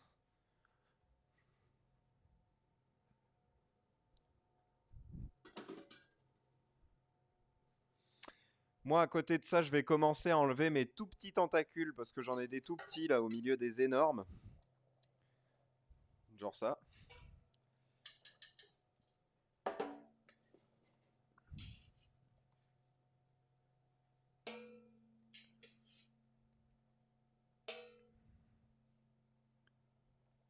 Ça, on va le laisser encore un peu. Celui-là doit être bon. On va le piquer pour être sûr. Parfait. Donc lui, ça doit être bon aussi. Là, en début de semaine, je me suis fait des tentacules qui nous restaient là, avec une sauce citron, juste citron, tomate cerise et échalote. C'était sublime. Très facile. Ouais, mais c'est très vrai qu'en rapide. général, le poulpe, les gens hésitent un peu parce que c'est pas forcément facile et puis en plus, c'est extrêmement long à faire. Donc généralement, les gens sont un peu frileux, entre guillemets, à cette idée-là. Alors que pourtant, c'est excellent. Il y a moyen de le marier, mais avec tout, quoi. Je pense que le poulpe, c'est un peu comme le cochon de la mer, quoi. C'est un truc qui va avec tout. Tout se mange dans le poulpe quasiment aussi. C'est c'est vraiment cochon entre guillemets. Bon, Marc. D'ailleurs, cet été, on proposera la salade de poulpe. Ouais, ça va me manquer encore un peu. Bon, ça va me manquer une vingtaine de minutes, mais j'ai déjà ça. N'hésitez pas à me dire chez vous où est-ce que vous en êtes dans la cuisson du poulpe.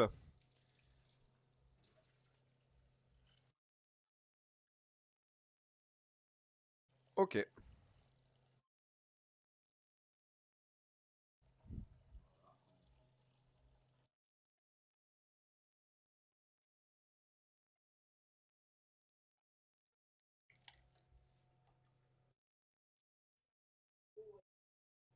On aurait été trop généreux. Bah apparemment. N'hésitez pas à monter un tout petit peu le feu si jamais vous voyez que ça a un peu de mal à cuire, parce qu'en fait la température de cuisson du poulpe est quasiment la température d'ébullition de l'eau. Donc si jamais vous voulez booster un petit peu la cuisson là, n'hésitez pas à monter un tout petit peu le feu. Maintenant que la chaleur est rentrée tout doucement dans les chairs, maintenant le fait d'augmenter la température du feu ne va pas spécialement comment dire, raidir la tentacule. Un peu moyen dit comme ça, mais bon. Donc là, moi, j'ai juste plongé mes toutes petites tentacules du coup dans l'eau pour arrêter la cuisson. Dans l'eau froide, oui, bien naturellement. Mais c'est vraiment un aller-retour, hein. C'est juste pour vraiment pour flasher pour arrêter la cuisson.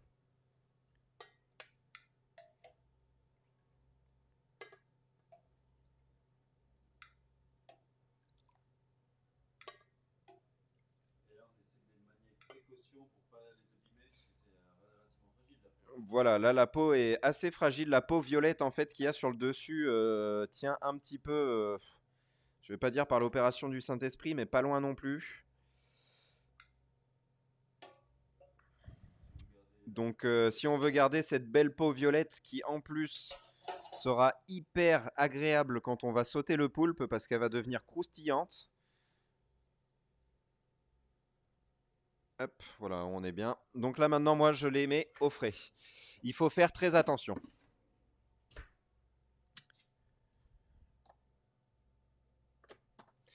Donc là c'est pareil, moi ma purée est bien redescendue en température, donc maintenant je vais la mixer avec ma menthe.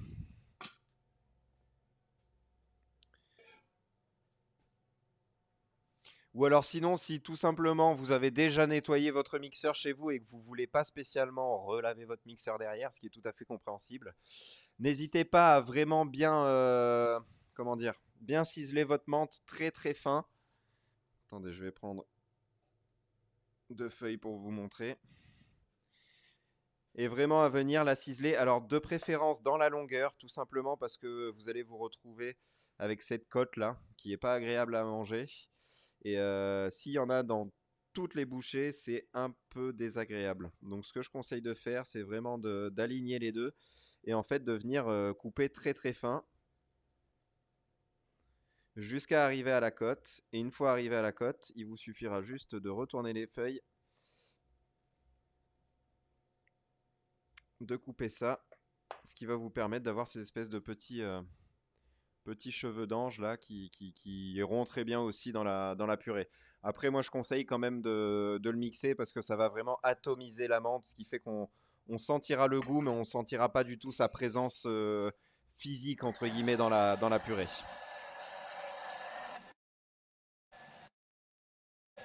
Alors, excusez-moi, je viens d'allumer mon mixeur, je n'ai rien entendu.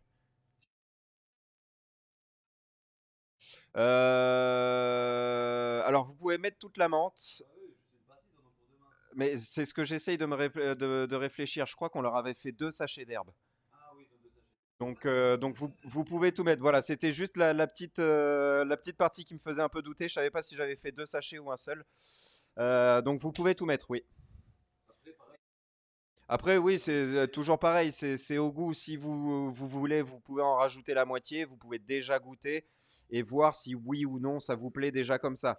Mais le principe en fait de mettre cette menthe, ça va être de la faire infuser. Donc au final, qui est tout ou qui est pas grand chose en soi, vu que c'est une plante qui est très aromatique, ça va pas non plus excessivement changer le goût du plat. Oui,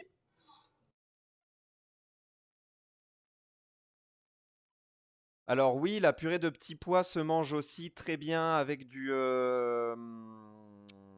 je l'ai dit toute la soirée maintenant. Avec de l'estragon. Estragon que vous avez en plus normalement dans la poche d'herbe. Donc vous pouvez changer l'estragon par la menthe. L'estragon était prévu dans le quinoa à la base, mais vous pouvez mettre si vous voulez l'estragon dans la purée et garder simplement le persil et la ciboulette pour la salade.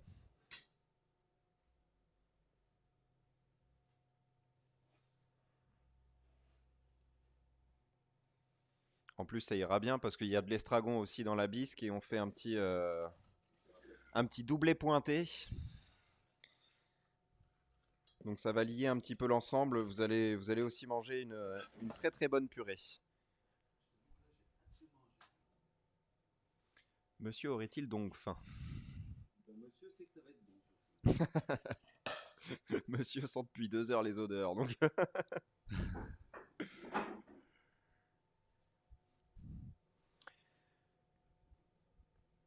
n'hésitez pas à me dire où est-ce que vous en êtes si vous avez la moindre question. Si vous avez soit... Ah merde, je peux allumer.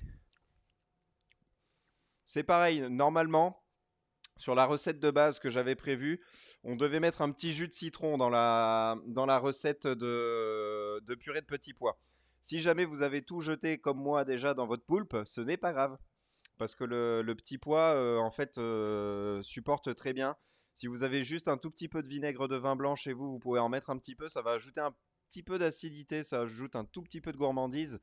Mais c'est vraiment tatillon, en fait, comme procédé là sur la recette. Ça apporte vraiment beaucoup de fraîcheur, en fait.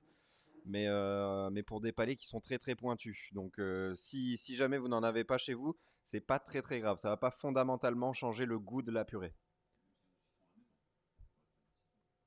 Ou s'il vous reste un petit bout de citron à la maison, tout simplement, vous mettez un tout petit bout de citron, enfin un tout petit jus de citron. Mais c'est vraiment très léger. C'est genre pour 2 personnes, c'est 6 gouttes de citron. Donc c'est vraiment, vraiment très très léger quoi.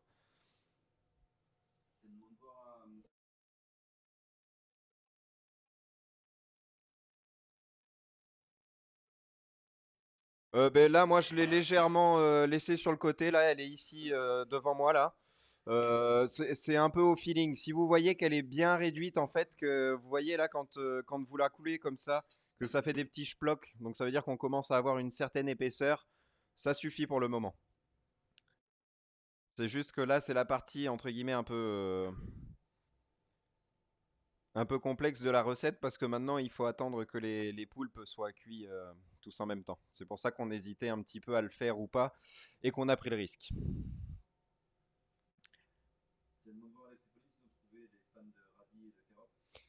Vous avez trouvé d'ailleurs, Alex et Pauline, les fans et l'ail des ours nécessaires pour faire la chlorophylle demain ou...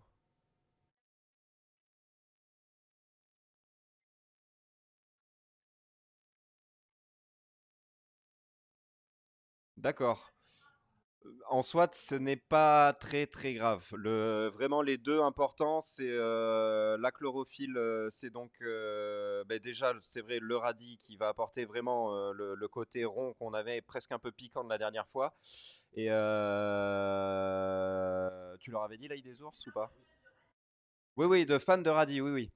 Et tout simplement, donc mixer avec l'ail des ours, un tout petit peu de sel, l'huile d'olive, et puis normalement, vous devrez être très bien. Ouais, oui, le trait de citron ira très bien. Simplement, le trait de citron, si vous le mettez, mettez-le à la dernière minute. Pour éviter que le citron cuise l'herbe. Un peu comme le sel d'ailleurs. Ça permettra d'éviter de garder vraiment une sauce bien verte en fait. De pas avoir une sauce un peu verte, vert kaki. Oui, oui, non, mais c'est pour ça, je vous le dis, si vous le mettez. Oh bah oui.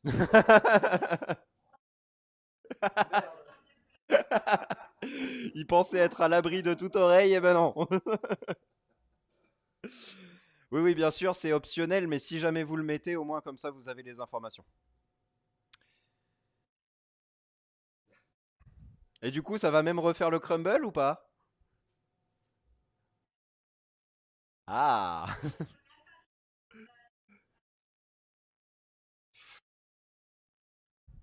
Punaise, mais c'est que les recettes sont bien apprises en plus, hein.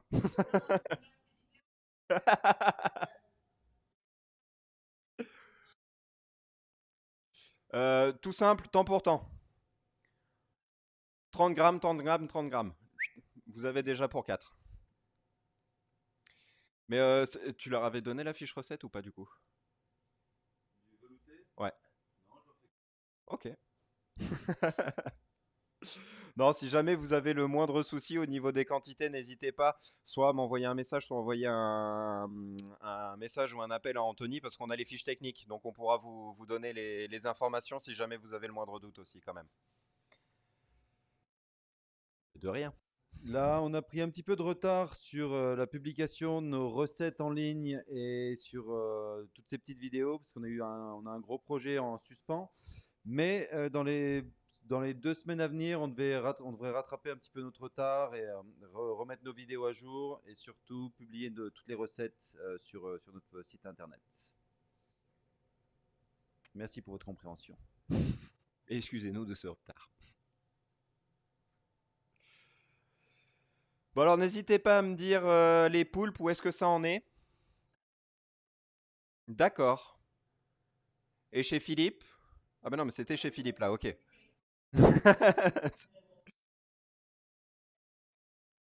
Oui, mais c'est que je vois pas forcément qui parle. Alors la mémoire auditive n'est pas très bonne chez moi. La mémoire déjà de base n'est pas excellente. Alors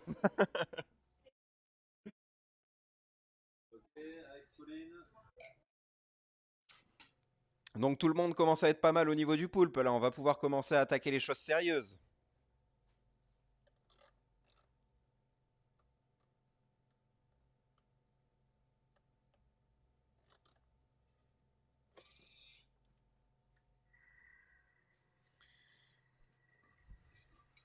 Bon, personne m'a dit non. Je vais dire que c'est oui, hein. Euh,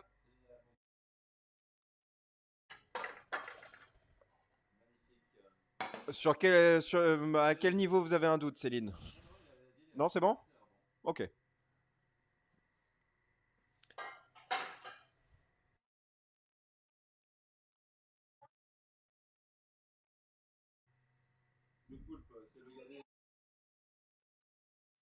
Oui, oui, oui. Ben là, en fait, si vous voulez le garder pour demain, là, en fait, tout est prêt à dresser en soit. Il suffit juste à remonter en température. Donc, c'est-à-dire que le poulpe, on va le passer à la poêle. La purée, il suffit juste de la remonter en température si vous l'avez pas gardé au chaud. Et il va juste me rester la liaison de la sauce au beurre. Mais ça, c'est pareil, c'est une étape qui peut se faire demain à la dernière minute. C'est ça, là le poulpe, c'est pour ça que je vous attends, c'est que là on va passer vraiment à l'étape du dressage. Donc on est sur la finition de la recette, vraiment.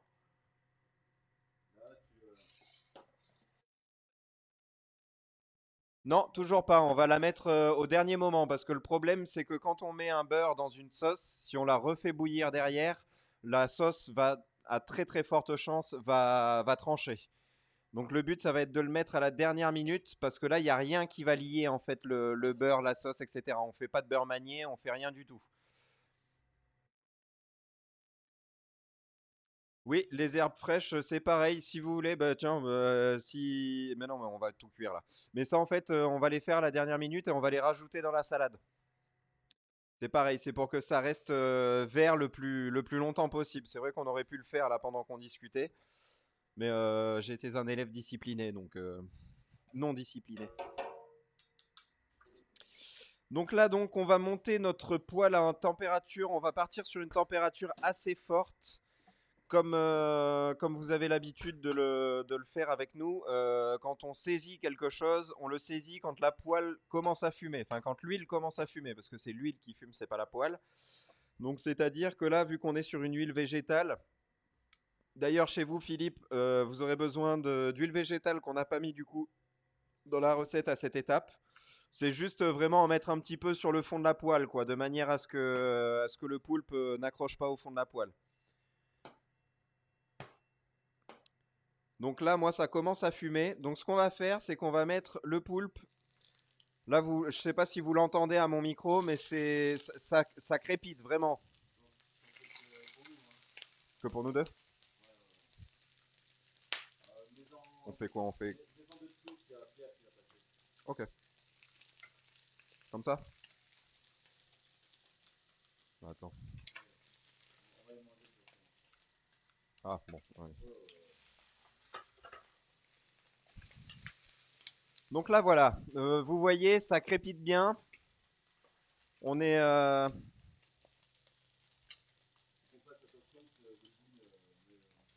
On est vraiment pas trop mal. Alors là, le but, comme vous le voyez dans vos poils, il y a une toute petite partie, donc la pointe de la tentacule qui est légèrement enroulée. Ça, il faut quand même faire attention parce que sinon, ça devient très vite crispy. Alors en soi, c'est pas très gênant à la dégustation. C'est juste que ça peut en gêner certains. Donc moi, ce que je conseille de faire, c'est vraiment de le cuire. C'est pour ça que je disais qu'il faut partir avec une poêle très chaude. C'est de le cuire vraiment 2 minutes de chaque côté, avant qu'il y ait vraiment la coloration qui arrive, vraiment que ça soit juste bruni. J'allais faire une blague nulle, comme Carla.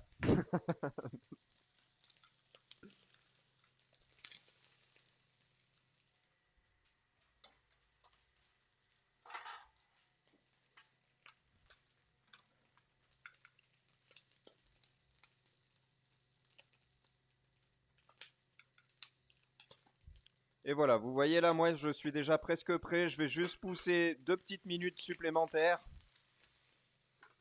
histoire d'avoir une petite coloration un petit peu partout. Je vais essayer de retourner les tentacules là où ils ont besoin de l'être.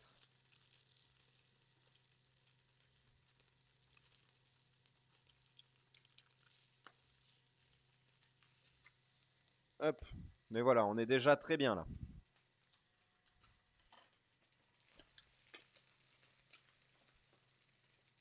Et voilà.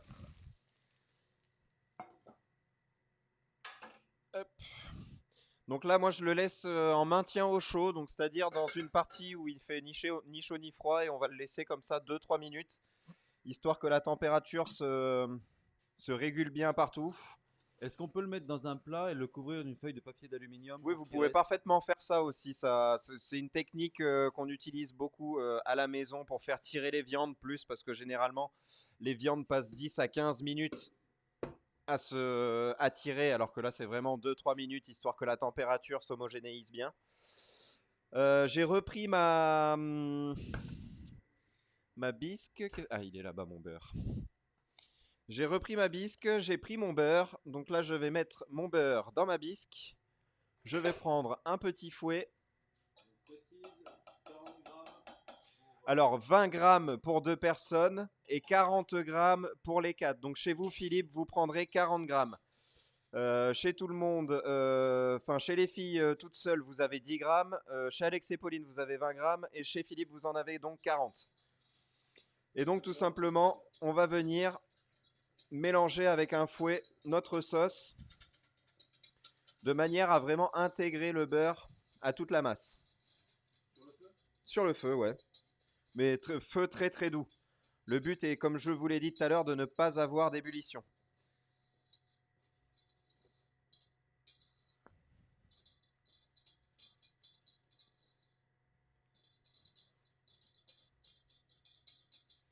Et donc là, on est bien. Je vais prendre. Alors, je vais déjà commencer par passer un petit coup de propre. Et ensuite, je vais prendre mes assiettes. C'est pareil, n'hésitez pas là, si vous l'avez toujours pas fait quand je l'ai dit tout à l'heure, remettez un petit peu votre purée de pois en température.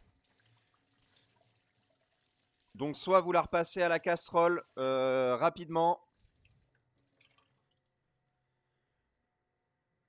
Vous mettez toute votre purée dans une casserole à feu fort et en 3 minutes, normalement, grand max, c'est remonté en température.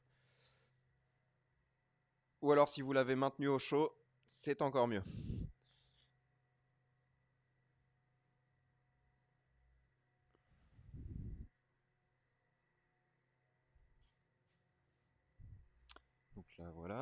Je vais virer mes planches pour pouvoir dresser. Ouais, mais c'est pour ça que je le mets juste derrière là. Ouais, non, remarque, je vais couper l'estragon maintenant. Excusez-moi, petite hésitation. Hop, on va laisser ça sur le côté. Je m'étais parfait les herbes, moi. Alors, du coup, on va prendre le persil, l'estragon et la ciboulette.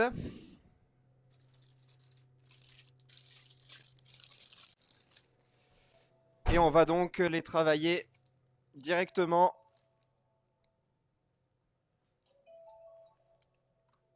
ensemble.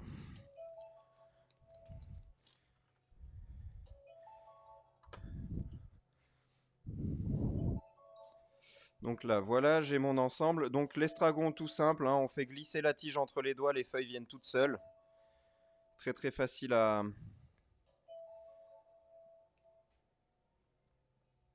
effeuiller. Le persil, on va juste conserver le haut du persil et donc nos branches de ciboulette, tout est bon. On va donc ensuite tout regrouper.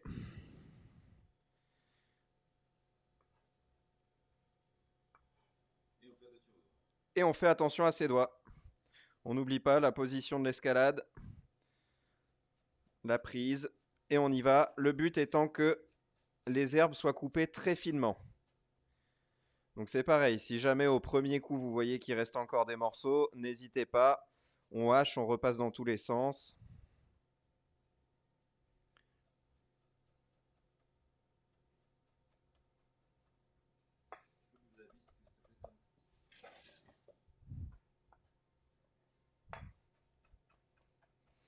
Voilà, comme ça, là on hache. Le but vraiment c'est que ce soit le plus fin possible.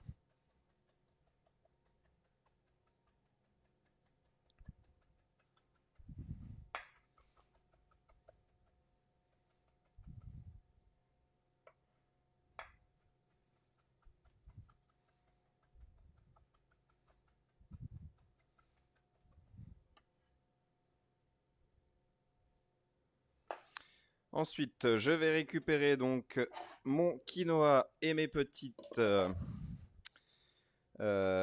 légumes. Donc je mets mon herbe. Bon allez, je vais tout mettre, ça nous fera un taboulé. Parce qu'on aime bien nous. On met donc nos petits légumes. Donc c'est pareil, hein, dosez les légumes comme vous avez envie. Hein. Nous on aime bien ça, en plus les carottes ça rend aimable. Donc on en mange beaucoup. Bon bah allez, je vais tout mettre. Ah, là j'ai pas compris, tout le monde. Ok, bon.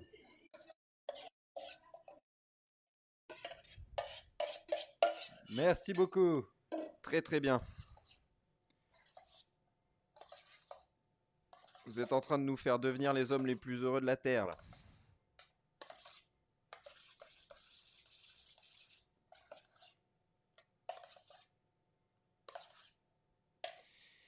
Et voilà. Alors maintenant qu'on a tous nos éléments pour dresser, je vais ce coup-ci vraiment pousser ma planche. Sécher. Hop là. Et c'est maintenant qu'il faut sortir la pipette.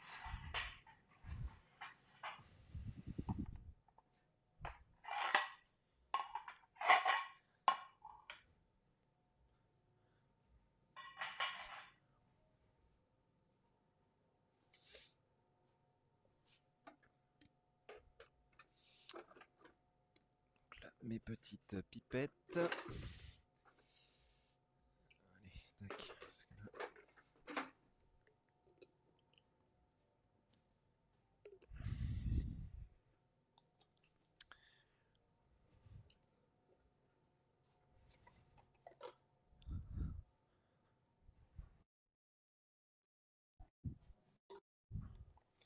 Mais alors là, c'est un peu. Je suis désolé, hein.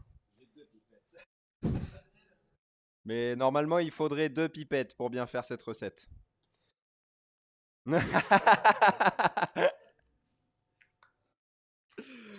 On s'est dit qu'on allait être un peu vicieux.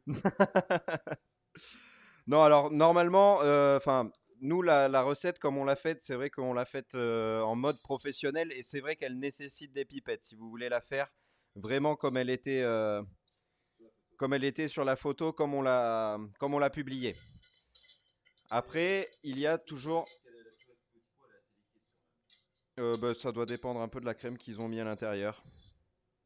Mais c'est vrai que la purée de petits pois de base est quand même assez liquide. C'est pas une purée qui est très compacte. Donc ouais, ça va être difficile de faire de la quenelle avec. Bon, juste ça, ça devrait me suffire à faire mes points. Le micro a failli plus manger que moi là.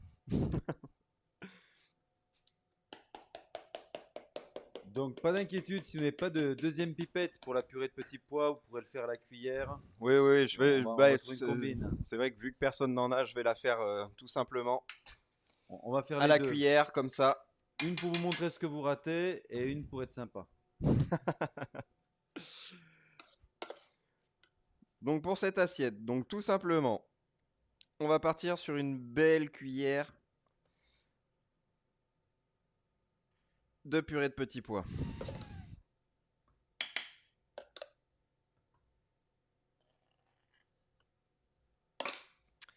Comme ceci.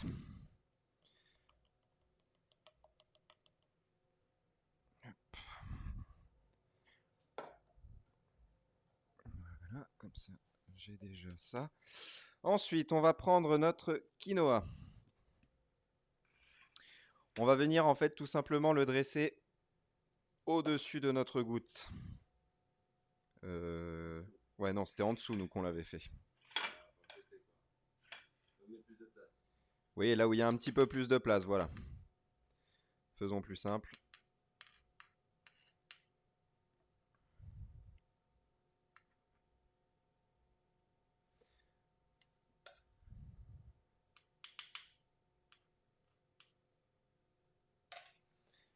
Comme ceci, on avait... Enfin, on va faire les deux assiettes comme ça. On fait tout en même temps.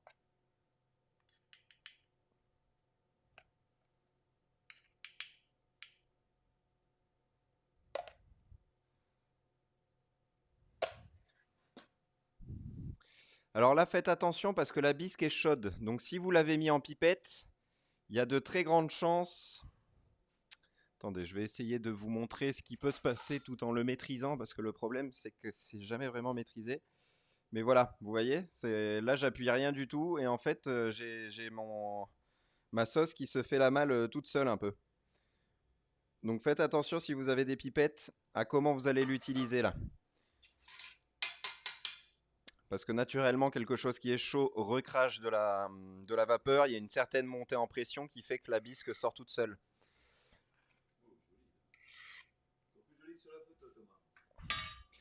On s'affine, hein. Au moins dans les gestes. Vu qu'on me dit que j'arrête pas de grossir.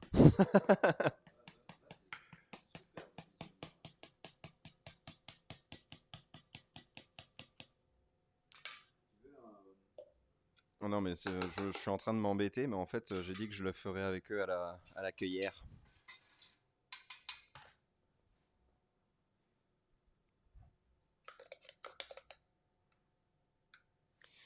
Ensuite, on va donc venir faire des petits points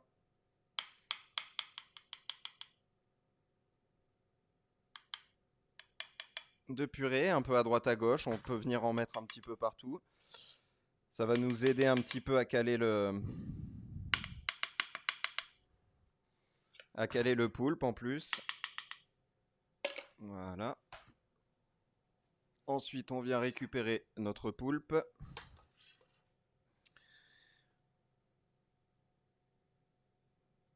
Et on va venir le dresser joliment de manière à tenter d'avoir un maximum de volume possible.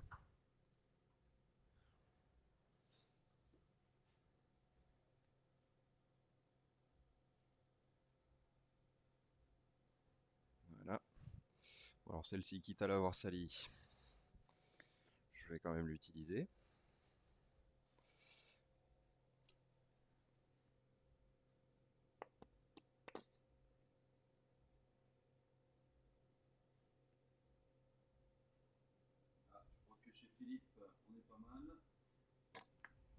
J'ai l'impression que chez Philippe, on est prêt à manger.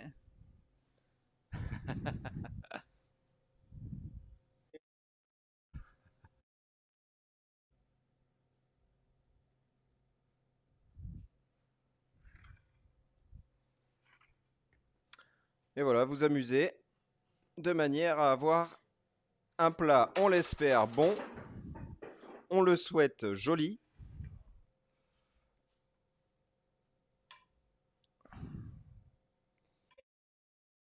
Et puis qui change un tout petit peu.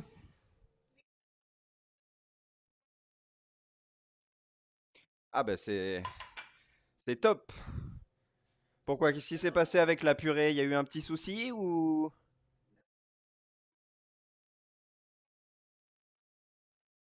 Alors idéalement pour faire les recettes comme ça, ce qu'il faudrait avoir c'est soit un robot cuisinier comme ça, soit un robot type blender.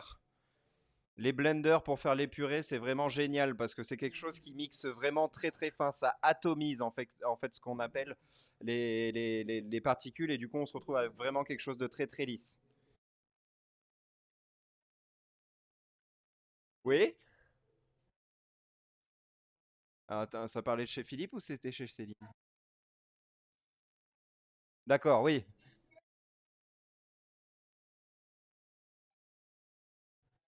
Ah, vous avez quand même passé à la passette, ouais? Hmm. Bah alors, Bon, voilà. bah, l'assiette a l'air très belle comme ça, mais bon, c'est vrai que sur un visuel, c'est difficile d'avoir une texture, mais Alors, on a décidé de. Attendez-nous, on va faire le tour, on prend la voiture, on passe chez chacun d'entre vous, on vient goûter. Donc voilà, j'espère que ça vous a plu, j'espère que vous allez vous régaler ce soir. Je suppose que d'habitude on se régale si vous êtes de retour avec nous, c'est un plaisir. Donc merci de participer, merci de nous soutenir, ça fait toujours plaisir de vous voir. J'aurais une petite question. On est en train de voir, bon appétit, excellent, excellent. Ah, la pipette a été mise à service, impeccable. On est en train de discuter de savoir s'il y aurait des gens qui seraient intéressés de faire les masterclass le mercredi soir. N'hésitez pas à nous faire savoir si c'est une option pour vous également. On est en train d'essayer de développer un petit peu plus, vu qu'on est encore fermé. Merci les terrasses. Donc voilà. En toujours est-il, mille merci, un bon appétit et comme d'habitude, un petit email après pour nous dire ce que vous avez pensé, si ça vous a plu. Si, voilà, un petit retour nous fait toujours plaisir. Donc santé, bon appétit et à bientôt. Merci. merci à vous tous, merci de votre présence, de votre bonne humeur. Bon appétit, à la prochaine fois. Au revoir.